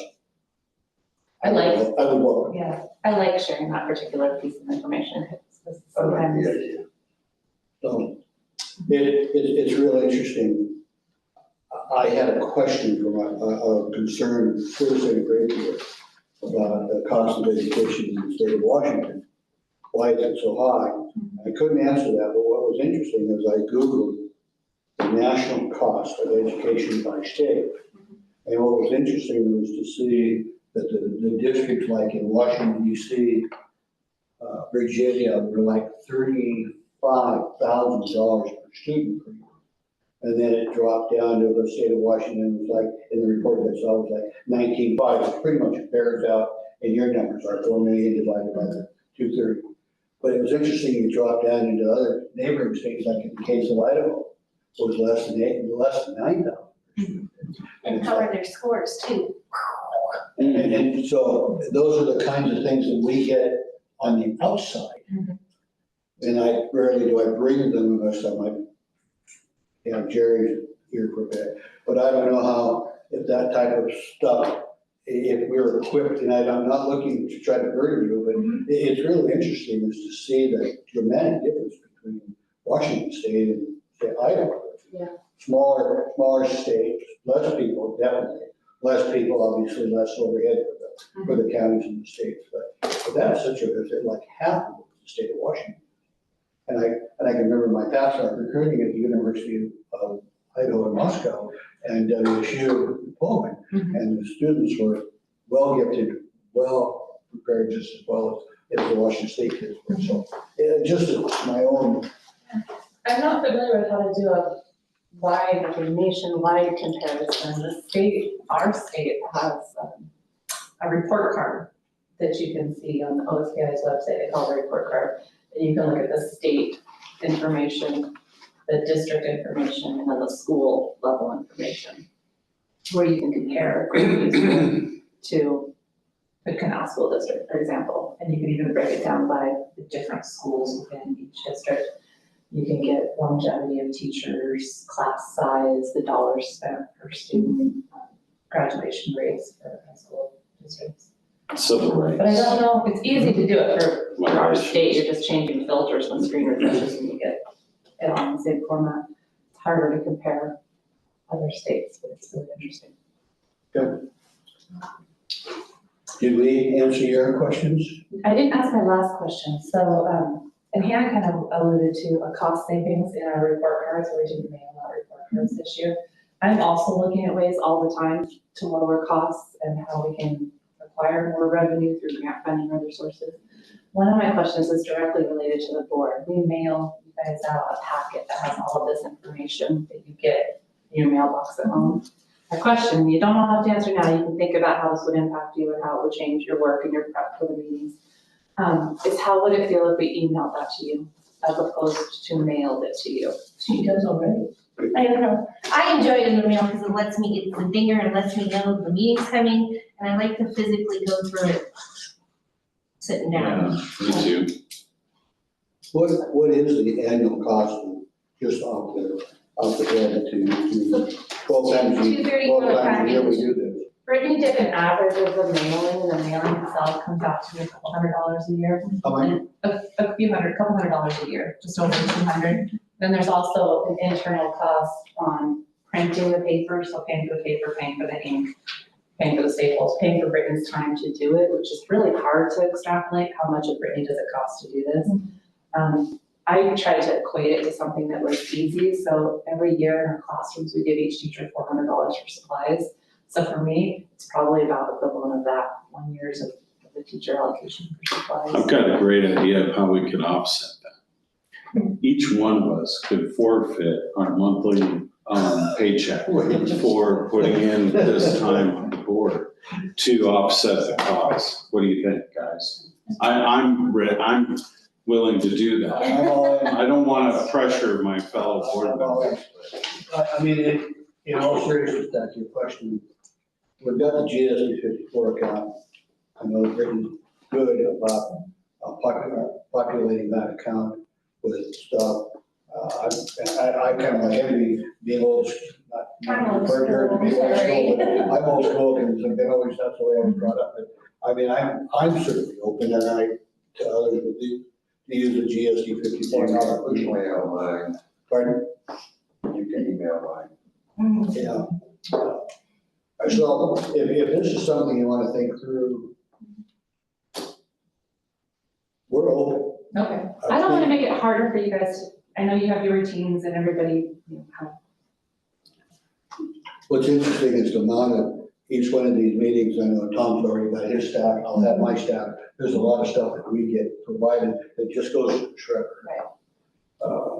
And I don't know how much more effective we could be if in fact that was the source. Does the school have a Dropbox account or anything like that? Where We you don't can just, currently have a Dropbox account, but we could set something. because you could just put that in there and share that folder with all of us and we could download it. We got a Google program. I've always had a problem with my school email. I mean, you can email it to me, but you have to email it to my work email. Can you not access it? I could for a while and then something happened. And yeah, it just is not the best way to reach me. So Have you been getting your emails every month? I've been getting Your work the email? email Okay, at work, at my work Okay. email. Yeah, but We can fix that. I'm If you want. sure, but can you fix the fact that I've got several to check and the GSD 54 just, it kind of comes up on the bottom, right, of my daily routine. Mhm. Not saying you guys aren't important, but things happen and then I have trouble accessing it. And so it's just, I don't know, this, I'm like Edry where I would prefer, the old school. But I was thinking if you had a Dropbox, you could just put the materials into that. Or like, I guess Google Drive. Yeah, we use Google for a lot of things, shared folders, and that would be a very easy way, I think, Yeah. to put the document. We also talked a little bit about, because I come with some paper because I write on it, about printing the packets out and just having it here for you to come pick up, as opposed to mailing, just saving the mailing costs. So we're just kind of brainstorming different. Well, ideas. the upside about mailing is, we might catch something that we want to discuss. Yeah. Rather than picking it up here and then, trying to review everything before you vote on it, I mean, we're not like Congress. We like to know what we're voting on, right? And we have it here for you to pick up at the same time frame. Yeah, and sometimes it changes. Tried it before.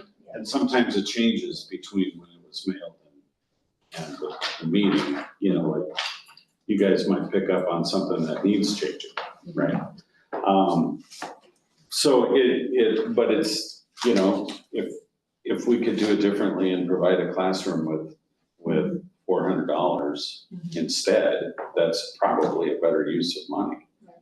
So, anyway, I'm open-minded even though I'm a dinosaur, so. I also am making, once I get this in a different format, that I'll probably just continue printing them in this scenario and just showing them on the screen. We're also gonna post them on our website after the fact, so they could be printed if you need them, or we could print them for you. That just, I know with the extras that we leave out here, they just get shredded, so I cringe when I just shred things that I just printed. This is work in progress, we do not have to decide today, we just wanted to put it back in your ear and. Well, and toner costs too, I suppose. Mhm.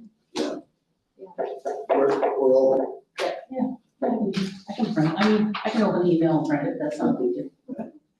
Can I ask one question about this though before? Yes. I just noticed, we've already spent 78% of our non-high budget. Is that an issue since we're only halfway through the year?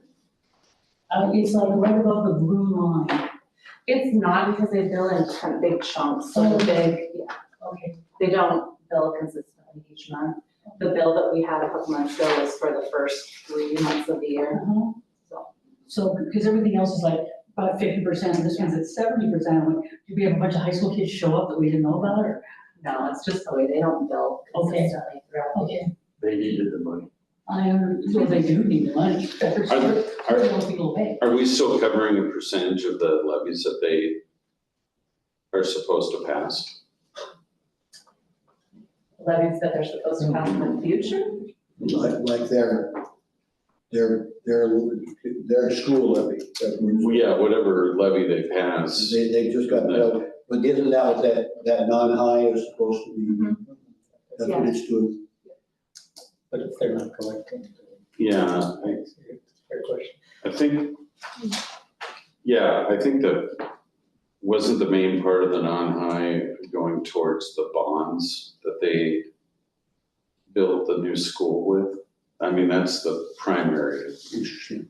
Because it's interesting, when I joined the board, I can remember Tracy introducing me to this, and explaining to me it was right around 70,000, and now it's at 90,000. Yeah, I would like to know, you know, they have a hard time passing levies. And so do we then have to pay in retroactively, or, do we get a break for a while for the part that they couldn't pass? If they're not collecting levy, do we not have to pay? Yeah, I will find out more details. This is the first I'm time sure I they're just still worked in. collecting, I'm sure they're. I'll find out, I can. Understanding the Yeah. basis of that non-high cost, that would be. yeah, it's, I think it's primarily driven by the construction costs. So do we have a non-high for the students that go to Shelton? Yeah, So it's a comparable, not total, because it's based upon the number of students that go, okay. Yeah, Right. depends on how many students go. we should get a discount for the grade point averages. So there you go, we're bringing their numbers up, Anna. Yeah, we ought to be getting a recruiting fee. Right, don't you think? Yes. Yeah. Ought to be getting a recruiting fee. Okay, unless there's more for Andrea, I'm gonna move on. So the next item that I wanted to ask Sherry and Terry and I asked Sherry to put on was the review of the board's retreat. We did a slaughter house. And, Andrea, I don't know if you're interested in going through, have you had a chance to look at what we went through? No. You have time to go through this with us? I'm just curious, because I don't know, Janet, do you need to leave or just the wrong? I'm good. I'm okay for this. Have you seen it yet, this document, From your board budget? this SWOT assessment? So what we did is we took about an hour out of the last time that we met off-site, and we put together this GSD 54 straight week of document. And what was it, so this is, I'm asking for ideas, Deb is doing the stenography and capturing our comment. And I just thought it was worthwhile. Are you gonna be able to pull that up, Renee? I'm looking right now. And we'll do this quickly if we need to spend more time at a later date, we certainly can. It's been a long day for you folks, and I appreciate that.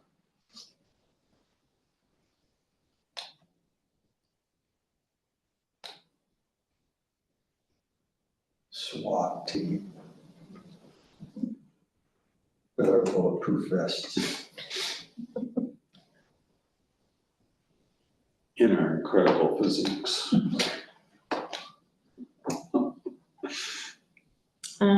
Les, if you want to keep moving forward, I'll keep looking for it. I know I have. Okay, so maybe you three can look at what. Can't you just do a search? Maybe Jerry can give you Jerry. So what we did is we went through this, and it was interesting looking at the strengths of what we collectively looked at that morning down in Allen was, you'll notice a couple of those have got asterisks in front of them.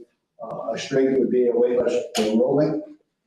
We saw individual tracking as being a strength that you highlighted throughout the course of each student having a view of us having a view of each student's strengths and or weaknesses.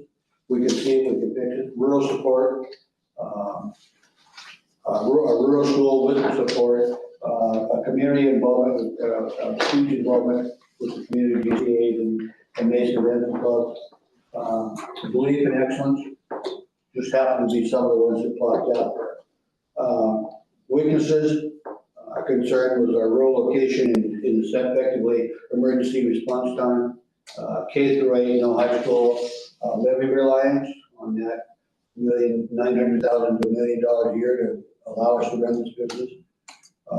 Few clubs, hiring challenges, extensive housing in the area, lack of rentals, maybe a transient population that's tough for us to go ahead and budget on full-time equivalent. Middle school building getting older, small financial reserve, financial vulnerability and potential consolidation, legislature pressure. Oh, you did get it up there, okay. And then limited staffing. Opportunities, goodwill within the community. In other words, and one that was interesting here, and this came up under the concept of the STEM side and the kiddos with their presentation, was they advertised our success. And if in fact we could have an outreach that would be the students, why do you want to come to Grapeview? What's good about Grapeview? And we've heard it very frequently between you two. Video self-promoting, why is Grapeview a good choice for parents? We talked about growing the STEAM program in the career technical education side, networking and expertise, of course, the Salmon Center, the shipyard through the STEAM, the Taylor Shellfish, potentially. STEAM volunteers, I was in part of that years ago. Awareness of issues faced by male and female students, and this goes back to Jerry's making me aware of the Boys to Men book. Mm-hmm. The threats, potential for being absorbed by another district. That's out there. Of course, we all know that we get absorbed. Their basis for taxation is higher than ours. So, reduce state and federal funding. Tom's going to talk about some of this stuff here in the future. Levy issues. The good news is we tell a good story. You got the results. Our levies are going, as long as we have this performance, it's going to help our levies. Limited housing for people moving into the area. Staff changes, Mother Nature is a threat. Global warming, I guess, was something you might have been thinking, or climate change. Earthquake, okay, good point, good point. It has more to do with being rural and Mother Nature, so disaster. demographic shift. I'm not sure what would drive that, but that was brought up. An economic shift, in other words, if something were to happen with the Navy Yard in a downturn, at a federal level, local companies, legislative consolidation, in other words, the pressure to consolidate from a legislative standpoint. Loss of local control, rural versus urban values, another pandemic. Children's tech addiction, what am I, that was. Your screen now. Sit around, there's stuff on their phone. Oh, okay. So a lot of that you've already covered by the cell phones remaining someplace not in the classroom. And then active shooter ball. I think what we meant by that was, children are kind of being desocialized. And, they're speaking in textese out loud. And that is a threat, to our kids. Can I maybe make a comment on one of the opportunities? And I know when we show this stuff to staff, right, you're already thinking, you know, when am I gonna sleep? When am I gonna eat? Am I gonna be here 24 hours a day, right? You know, to try to enact, you know, some of these. But on the opportunities like the video promoting Grapeview as a school, that could be a project, a gradable project, right? Website.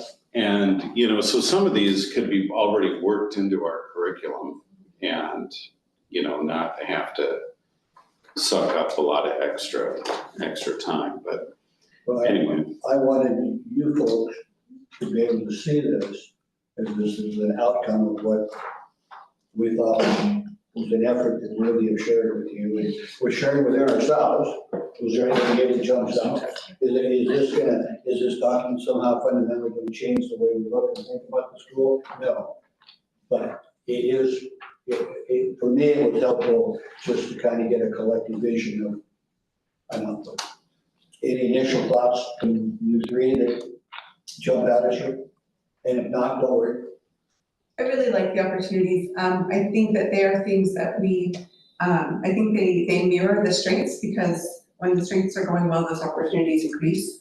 The strengths of us having strong community involvement and strong community financial support, which is down there, is because we have goodwill in the community, we have trust in the community. And so the more we can build on that, the more they will continue to support us in our levies. Yeah. And because we have goodwill with them, we are responsible, we are fiscally responsible with our money. We try to do things, I mean, because a lot of us are also members of this community, and so we're taxpayers and voters in this community. So it's personal and it's intentional with our focus. I love the networking for expertise, and I love the fact that the salmon centers and the shipyard, Taylor Shellfish, there's even more in our area that we can expand on, and that's something that I'm really excited to see grow. So that's an opportunity that I really want to get a hold of, and not just with the expertise in our community, in our area, but networking with the resources. I think because we're so central, Mason and rural, it's sometimes we're forgotten about. North Mason School District has a lot of resources in the welfare community for students of greater need, and same thing with the Shelton community. But Grapeview kids, those resources are available to them as well, but they're harder to find, and it's harder for them to always get here. But we've done a really intentional job of that, of starting that outreach this year. Cindy and I have been working on that from the beginning of the year to get these resources coming in here, and so that's something I'm excited about, is to network more with our community. Well, I don't know how much more we need to spend time on this, but again, the communication and awareness, and it's definitely something that I felt important that we did and we communicate out. Notice the strengths is the biggest column. Yeah. On the opportunity side, there was a conversation earlier about a video being produced. That would be something that we could take to the community. I would add that we made that video, and I watched that video, and it was student produced and terribly cute, but not something you put on your website. It didn't really communicate. You have to be careful with things like that. And I did give a request to our video production class, and they took that on, and they made something about why Grapeview, and for children, it was great. But when I thought to myself, I can't put this out to the community, because they were 6th graders and 7th graders and 3rd graders, and not much filter and not much, No self-editing? they edited it, but I can send it to you, but I think you should. it's not something, that, I'm not a communications expert, mind you, but I don't think all of our community members would understand the development of children and their video production skills. So I want to see it on the big screen. I'll send you the link. No, we should play it in the next board meeting. I think that should be on the agenda. How long is it? I don't remember. You turn it off after a few seconds. I watched it, no, I watched the whole thing, but also it was, the link was complicated, I just couldn't follow it. Who is leading the video class, or, you know, is that who? Ms. Pidgeot. Okay. You know, I was thinking when I made that suggestion at the retreat that we enlist Lori into that. That we could use some acting skills and you know, some professional writing and, you know, that sort of thing. That's what I had envisioned. And I think if we maybe put forth that challenge, you know, I think, you know, we could see how she feels about it. But you know, it might take a few takes to come up with the right thing. However, I don't really think that the target is necessarily our community. I think the target is outside our community, parents specifically outside of our community, to keep the you know, the demand for Grapeview high is kind of what I'm thinking. And if you're a parent in Grapeview, you're more likely to go to the school website than if you're not. So anyway, just to answer the will our community members, you know, recognize cute or whatever, but.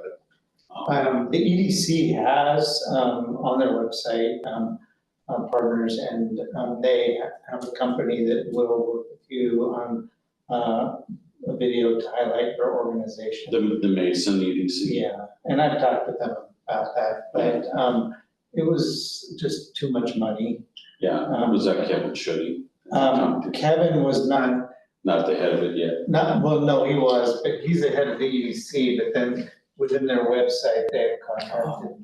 And I'm like, I love that idea of us being on their website and being highlighted as a good resource in the community, but we have, you know, we don't have a communications expert, we don't have a budget on those kinds of things, and so it was something that I couldn't participate in. I think Lori is a communications expert. I mean, that's just my personal opinion. So, and if you look at the other part that's in our packet, you know, I mean, cool stuff. That's really cool. No, that's good. Okay, we show here on the agenda that we were gonna action this item. There's nothing to action. It should have been a discussion, so just to be clear. Okay, so unless there's more, like I said, I want to share. I think we've done that. I delayed you 10 minutes by request. I'm sorry. No, that's okay. So we're gonna go ahead and unless there's more to be said on this, I'm gonna move forward. Okay, so, thank you. You're welcome. I'll see you next. So, office incumbent verification, filing period deadline, that's it, that's what this is about. Okay. And so I believe, It's in the meeting. Sean asked the question earlier, to run in November, we have to file a we can May. So it looks like Tom is up, and very devastated tonight, because she won't be filed. And then we'll see myself and Henry and Westwood in 2027. Okay. Thanks, Anna. Cindy, thank you. Okay, I'm gonna move on from here then. Anna, before you go, I want you to know that I revisited this little thank you card multiple times, especially when I need a little uplift. And I see where the kids wrote their names, made me very happy. Nice job. Thank you. Okay. All right, so we're down now to item 16, 14 rather, the legislative update, Tom. Okay, my first question is, how many of you guys sent a card or an email to one of your legislative reps? I did. I called in a couple of the legislative bills that Okay, are going on. I did Zoom testimony. good. Do you still have the packet that I handed out last month? There's a couple of great spots in there. If you want to get in on the Zoom, that's helpful. But what I think is really helpful as we move into now, 45 days into the session, ends on April 27th, which means we've got basically 8 weeks, 7.5 weeks. Those people are working really, really hard.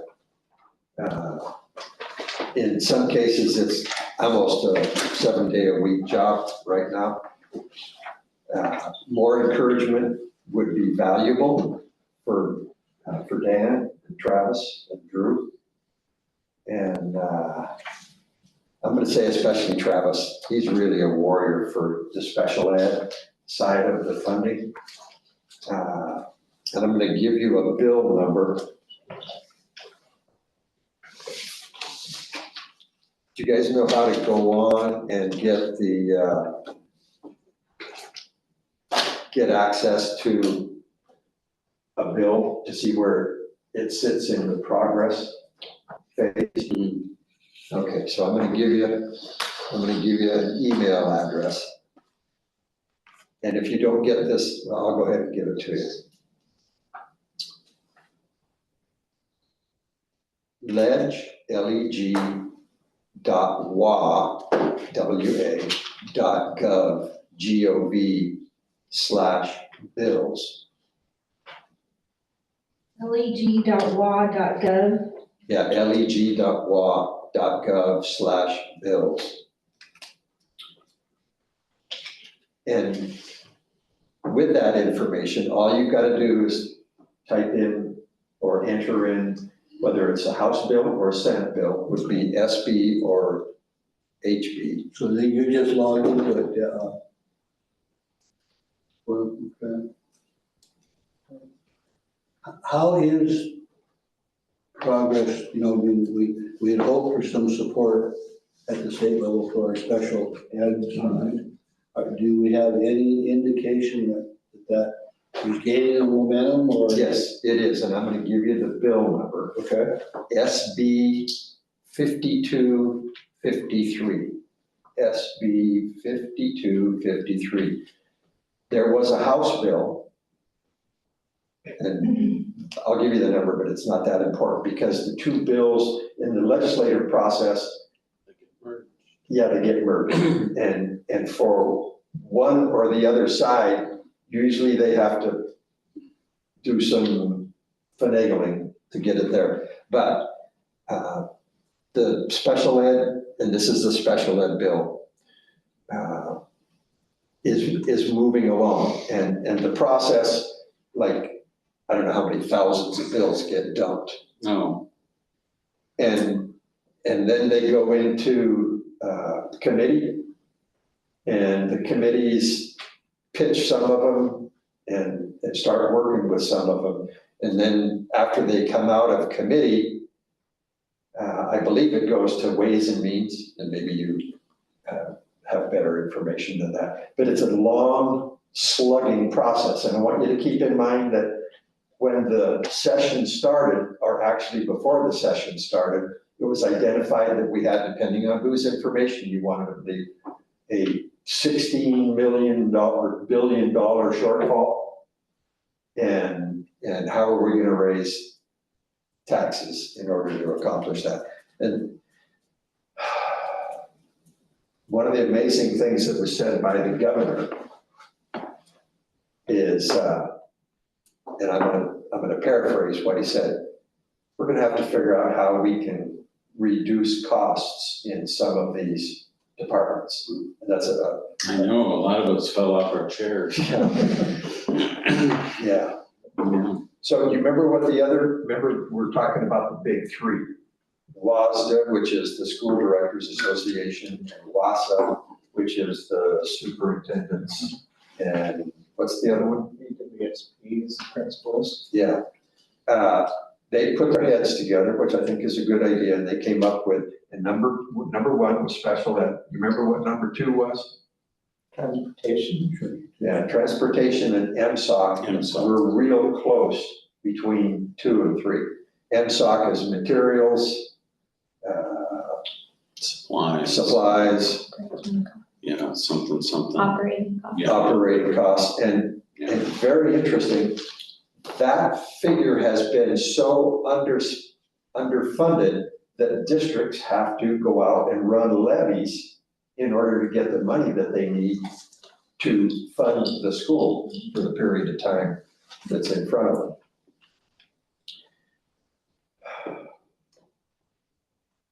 I want you to track that SB 5253. And I'm gonna send you a couple of more bill numbers. One of them will deal with MSOC and the other transport. If you have a particular area that you want to find out how a bill is doing, remember before we went to bills? Now, you can see on that screen, it's moved from, it hasn't moved out of committee yet in the Senate. It's in the Ways and Means. And that's where you can call in and either be for or against it, correct? Yeah, and enough calls came in to significantly influence this bill to get passed. And they had in-person sessions, they had Zoom sessions, et cetera, et cetera. We're a chunk of the way into the legislative session, and there's a long distance to go. And a couple of things are going to impact it. First of all, legislative sessions have a lot of deal making that goes on. And the other aspect of it is money.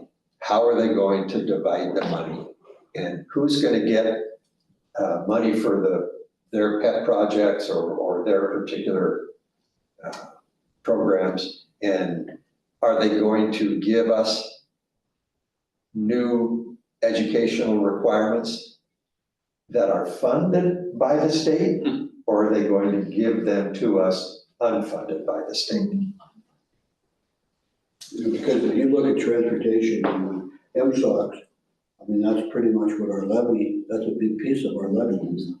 Obviously, superintendent, obviously, food service and janitors aren't on there, but that would certainly help the levy side.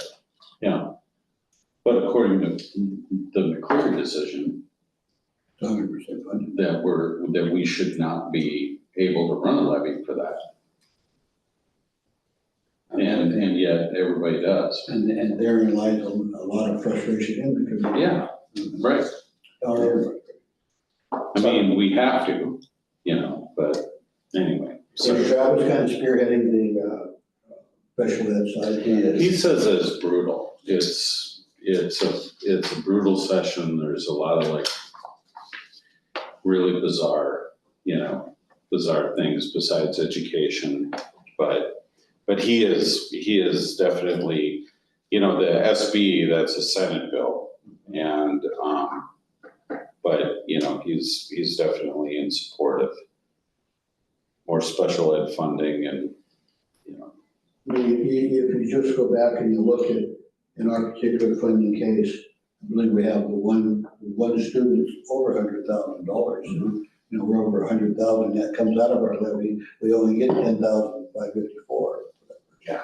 I mean, therein lies, and I don't know how you get your arms around it. Part of the special ed legislation, and I don't know whether it's going to come under a separate bill or be in this one here, is to change the funding formula for small districts who have a very limited number of children that need special ed. And they're very aware of the fact that it is hugely expensive. And we can expect that the bill that comes out will have some sort of a provision for them. They're trying to Okay. lower the percentage or the threshold of the approval rate for the levies too. That's very true. That's To very, like Yeah. 55% instead of 60%, so it's gonna be easier to pass a levy bond. Yeah, the levies are, I think, are simple majority, and then the bonds bonds are, are currently 60%. yeah. And there is strong effort being made to lower that to the 50+ percentage. You guys ever go on, And triple your property taxes, by the way. you guys ever go on YouTube? Yeah. Okay, I want you to go on to YouTube and go up to the little magnifying glass and type in WSSDA. That's WASDA, WSSDA. Just hit that and it's gonna bring up WASDA, and it's also gonna bring up some stupid things that are kind of like WASDA. Just ignore those and get onto the WASDA YouTube site. And you can look at the most recent ledge rep meetings and the training that's gonna come out, or the updates. You can get a video of one of the legislators who I'm sure Travis works with. Her name is Wellman. Lisa Bowman. And yes, and scroll around, there's a couple of different sites or a couple of different YouTubes that you can watch that are informational. But only take your blood pressure medication. Do that. Okay. Okay, any more comments? You got the information on contacting those guys, Drew, Travis, and what's the other one's name? Dan. Dan. They need encouragement because they're getting pounded on really hard. And as I get some stuff comes, I get a lot of emails from WASDA. And I'm gonna sidebar real quickly. You go to the WASDA website and you click on the, actually you need to go to the WASDA daily e-clippings. Have you guys ever look on that? Occasionally. Yeah. There's a lot of dramatic reaction right now to what's going on the federal Department of Education and the federal, I'm gonna just use the term executive orders that have come out and how that's going to impact states and the laws that are in the states and the executive orders that have been issued. And there's a whole bunch of dialogue going on about, oh my, what are we gonna do with this and blah, blah, blah. And we should probably, for a March agenda, at least have a conversation about the impact, the potential impact of Department of Education cuts in funding and how that will impact schools in the state of Washington, how that will potentially impact us. And Jerry can play it by ear and when Les and Deb get together with them and they strategize on that. It's really early to talk conclusively about what's going on. And it's not too early to be thinking about it. And I'm sure the state of Washington is thinking about it as they work through their budget or budget shortfall and how they're going to fund all the things that they want to get funded. And on that happy note, if you have any questions about the legislative piece, you know how to get a hold of me, and I'll be back next month. Okay, thank you. Yes. All right, so there's no, under item 15, we move on to item 15, there's no first readings. However, we do have action items on 3210, so I'd like a motion to approve policy 3210 on non-discrimination. So moved. Second. Gail, okay, discussion. So what's interesting is I was reading through these, there's two of these policies that 3210, and I believe it was 5010. One deals with personnel, the other one deals with students, but 3210 is what we're talking about. I asked Sherry earlier, who's the name and title of the office, or the employee designated as a compliance officer? So that would be. That's where the superintendent raises his hand. To the good guy, huh? Okay, so this is you, all right. So you hired yourself, employed yourself. Okay. Well, and some of those, the coordinator, I kind of forward the, but And then the student handbook was out earlier, there is one that just, okay. I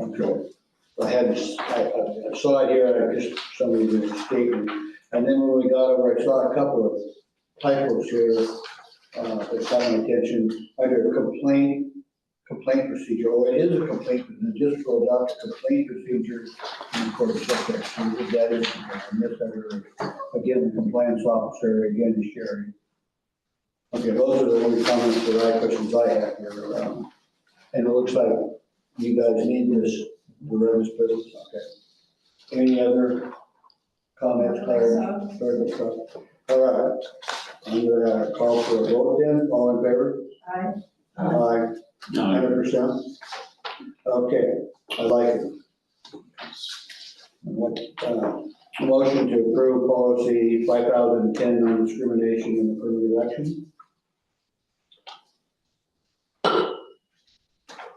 So moved. Tom? Second. Dale, okay, discussion. So again, a very similar policy, almost verbatim aspects to 3210. Again, the compliance. Over here under this discriminatory harassment, should that one not rise to the lead, should that be leveled? The last word right there, rise to the level. I believe so. Okay, just type it. And then again, the compliance officer, in this case, again, is Sherry. Okay. All right, that's all I have on this.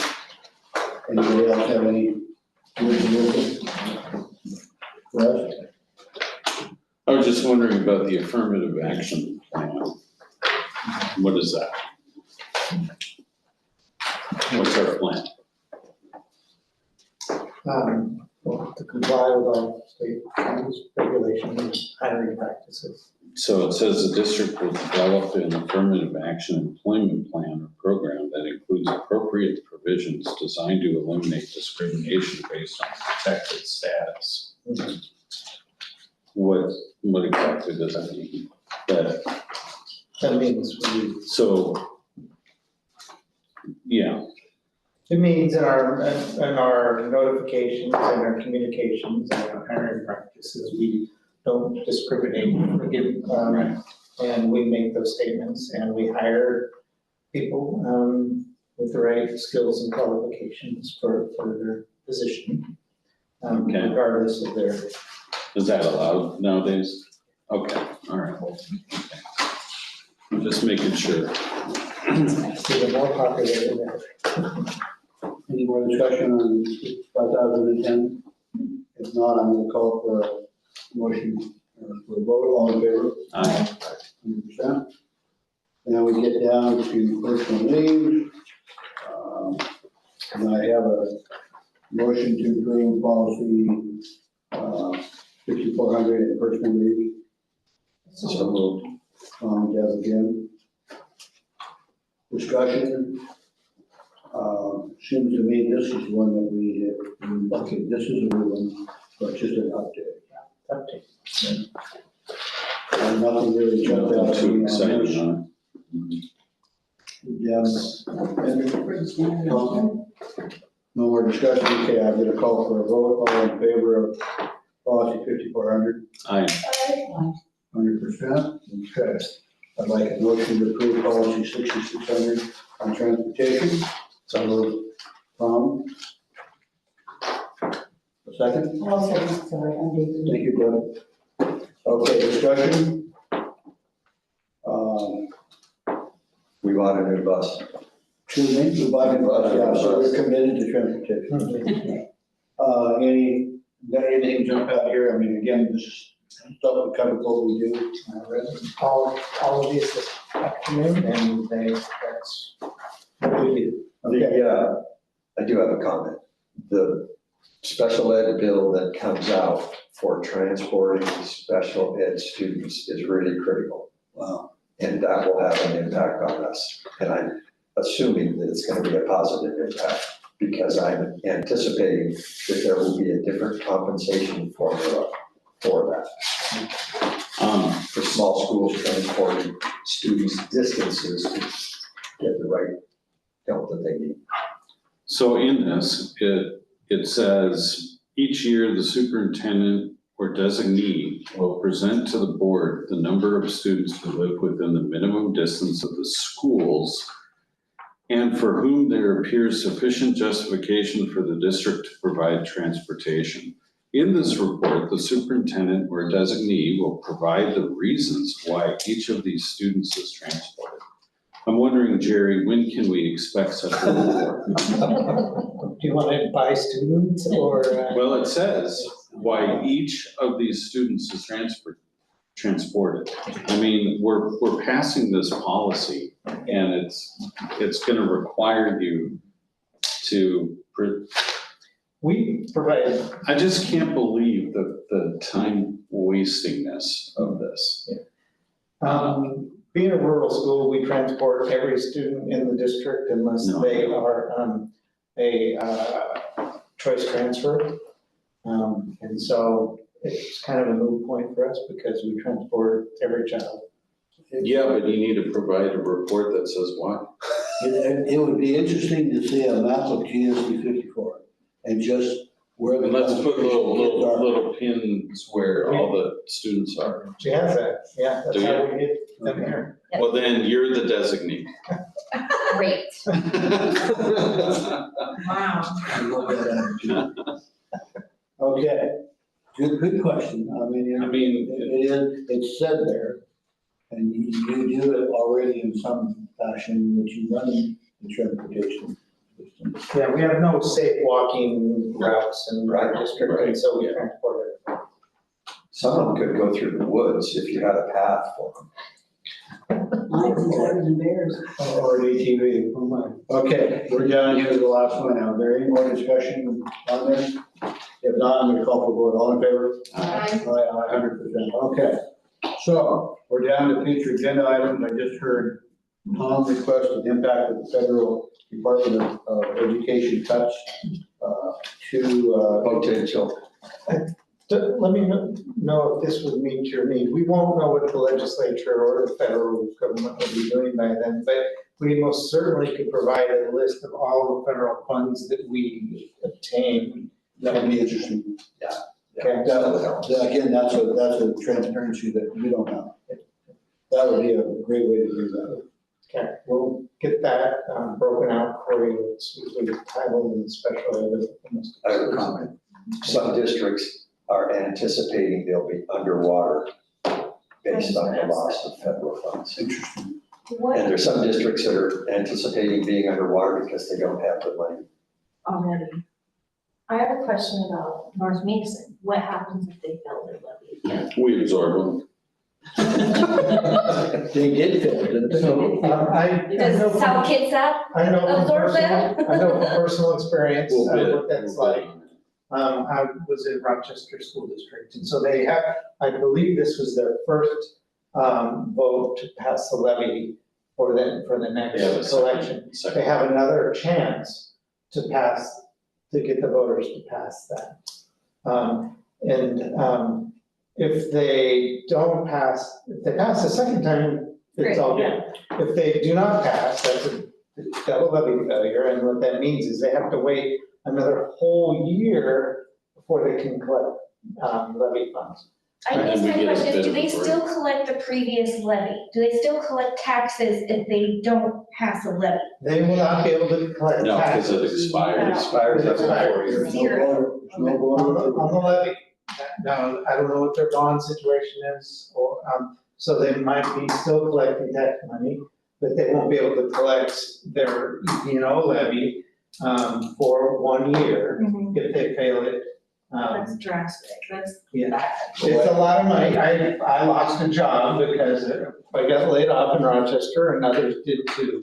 And they made dramatic cuts because the levy is unfortunately, it's an important part of our Well, funding that system. new superintendent certainly got some nice titles behind their name. Mhm. So, Oh, who is it? it was in the paper. Yeah. it was in the paper. And Jerry wanted to step into that. I was just gonna say, gee, aren't you sorry you. Gee, dodged the bullet there. Okay. All right, so we've got, and then we're gonna be talking about crisis reality training for staff and students, March 18th. As a March board meeting item. Yeah. Okay. So, we've had, I forget his last name, Jesus, come in the past and talk about, security and safety Yeah. and preparing students and staff, for responding to crisis. So, we, have contacted with them to come back and. Excellent. Now, as an agenda item, will this be a report out about? Sure. Okay, that's what this is. No, it can be an agenda item for a board. Okay, it was put in here, is a future agenda. Oh, okay, yeah. I think it was more, it's a future activity, I It's guess. a training, but not an agenda item. Is he gonna come talk to us? It's not, I'm guessing if the agenda item is, he gives us a report on it. yeah, and he's hard to get, he's very popular I think that's, and, well, Are we allowed to come and listen to his presentation? Yeah. We've done that in the As past. we have, the active shooter guy. Okay, I'm gonna go ahead and move this thing forward. It is 7:15. Let's do some reflections, so I'll start with Wes. okay. I was super excited to see, Cindy's presentation. And, it's really something to be proud of. I mean, the state education has a lot of challenges. And for us to be, rural school that, people don't really think much of, I mean, Grapeview, right? To be doing so well, and it's just really, underlines the fact that we have such a great staff and the dedication here. And the input, and what happens when you have parents that are involved in their own children's education. I think we have the right mix, and I was really happy to see that. Thank you. Tom?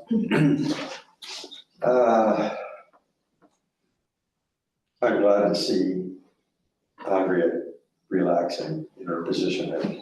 I've read her each time she's come in, and Tonight was the most relaxed. Yeah. And confident, yeah, so that would be a pass on. and I thought we practiced really good boardsmanship here tonight. Sorry, Okay, we just joked about it during that last meeting. yeah, Okay, let me segue for a minute to the PTO. On the 14th, they had, a lunch with loved ones here. And they got, I came to, and you understand, there's like 5 of them, and they had to give up a day of work to be here. We had to take a day off of they all have jobs. And we came in early in the morning, well, it was a late start because of snow. So we came in late and they decorated the place and the tables were decorated. And these little kids were so excited when their parents came in. We were just screaming, going, Daddy, or they handed the parents brought in their favorite lunch. They came in with bags of hamburgers and pizzas and Lunchables, and it was just the coolest Some thing kid got ever. sushi. Huh? Yeah, One some kid got some sushi. kids had really cool food, yeah. It was really cool. And then we put up a balloon arch and everybody got their picture taken in it. And 3 days later, I was taking the pictures, 3 days later, that if anything was going around, I had touched everyone's phone.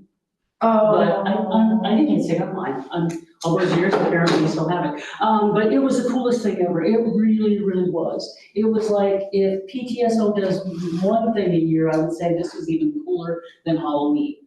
I don't know, anyway, I just loved it, that one, I just had to say that, because nobody probably knows it even happened. And that was because the kitchen made it happen, and Hannah made it happen, and you made it happen, and, I mean, it was a thing, you know. Okay, so then, I love looking at the test, scores, and, as a teacher, I know that you think you're rolling along, and then you get 2 new kids, and you're not rolling as fast as you were. So 2 new kids makes a huge difference, so every time there's new kids and they keep those scores up, that's something, that's a really commendable thing for teachers, I mean, it really, really is. I guess that's it, and Andrea looked like she was kind of almost having fun tonight, I was really glad about that. And thank you for all you do too. Okay, that's it. I'm excited we're getting a new bus. Yeah. That's really what I'm excited about. You said you? I'm just excited about that. I am also excited about the test scores, and I really commend our teachers for really collaborating and taking their use or their tools and really utilizing them to their benefit. That's part of what our success is, I think, and making sure that, hey, you try this or you get this done, and having each other's back, that really helps. It oozes in this school. So that is a huge thing for me. And of course the little kids, that little TK. Oh my gosh, melt my heart. So I want to leave it on that note. All right, so for me, I'm just gonna summarize it. Everybody wants to be part of a winning team. We're on one. And I'm just gonna leave it at that. So that was my thoughts tonight, and we're gonna end with you, Jerry. I have an addendum first. I just want to give kudos to Brittany because she does an awesome job for us. Technology, paperwork, et cetera, et cetera. Thanks, Brittany. And the way you prepare us. And when Deb and I, or whatever team puts together the agenda with the superintendent, and then you prepare us to be, that's very important. Thank you. Good segment. Jerry, we got you. That's very true. It makes walking into these meetings a lot less stressful and making sure everything works. I guess I would share one thing about being here that fills me with gratitude, and that happened just a couple of weeks ago. We have a little girl with a disability who last year in TK was kind of a runner, and oftentimes it'd be a phone call administration, and I would always help as much as I can, and so I'd help. And I'd show up and she'd just look at me wide-eyed and terrified and run back to class. Right, I'm like, I guess that's good because she's where she's supposed to be. And that tapered off in the year, and then she started riding the bus this year, and I would greet her every morning, and mostly she ignored me. And then maybe a month or so ago, maybe, she stopped ignoring me and would look at me and say, then it progressed to a small good morning, and then a good morning, and then this last week, the wonderful part about it and why I like being here is that I was standing farther up on the sidewalk and she was walking behind me, and she chose to engage me because I didn't see her, and that was a lovely moment that is great about being with kids. you feel a lot of the struggles and the hardships and the challenges of kids, but, those kind of moments are wonderful. So. Good. All right, so Brittany, let's show that it's 7:24 PM. We've adjourned. Thank you. Brittany, before you turn off that camera, could we check to see if we could like move our two tables around a little bit so I could see those guys? You mean Like- like turn like this just- way? Or we can get to that. And still be in the camera? That's okay. Like if I- Oh, yeah, I kind of like as a round table. I don't know, I Or was just half thinking, if I could just tip this even, can you, we're still on the camera. Would that be okay with you if we did that? It's completely up to you, whatever you. I mean, like now, because I have. Yeah, and Tom does go back like this when he wants to talk to I mean, we just, I mean, it's important that you have us in the camera, I really want to be on camera, I'm really worried about that. I want to We recline. can work on it. Okay, I mean, if we just did it, I think we're good. Okay. We can- All right.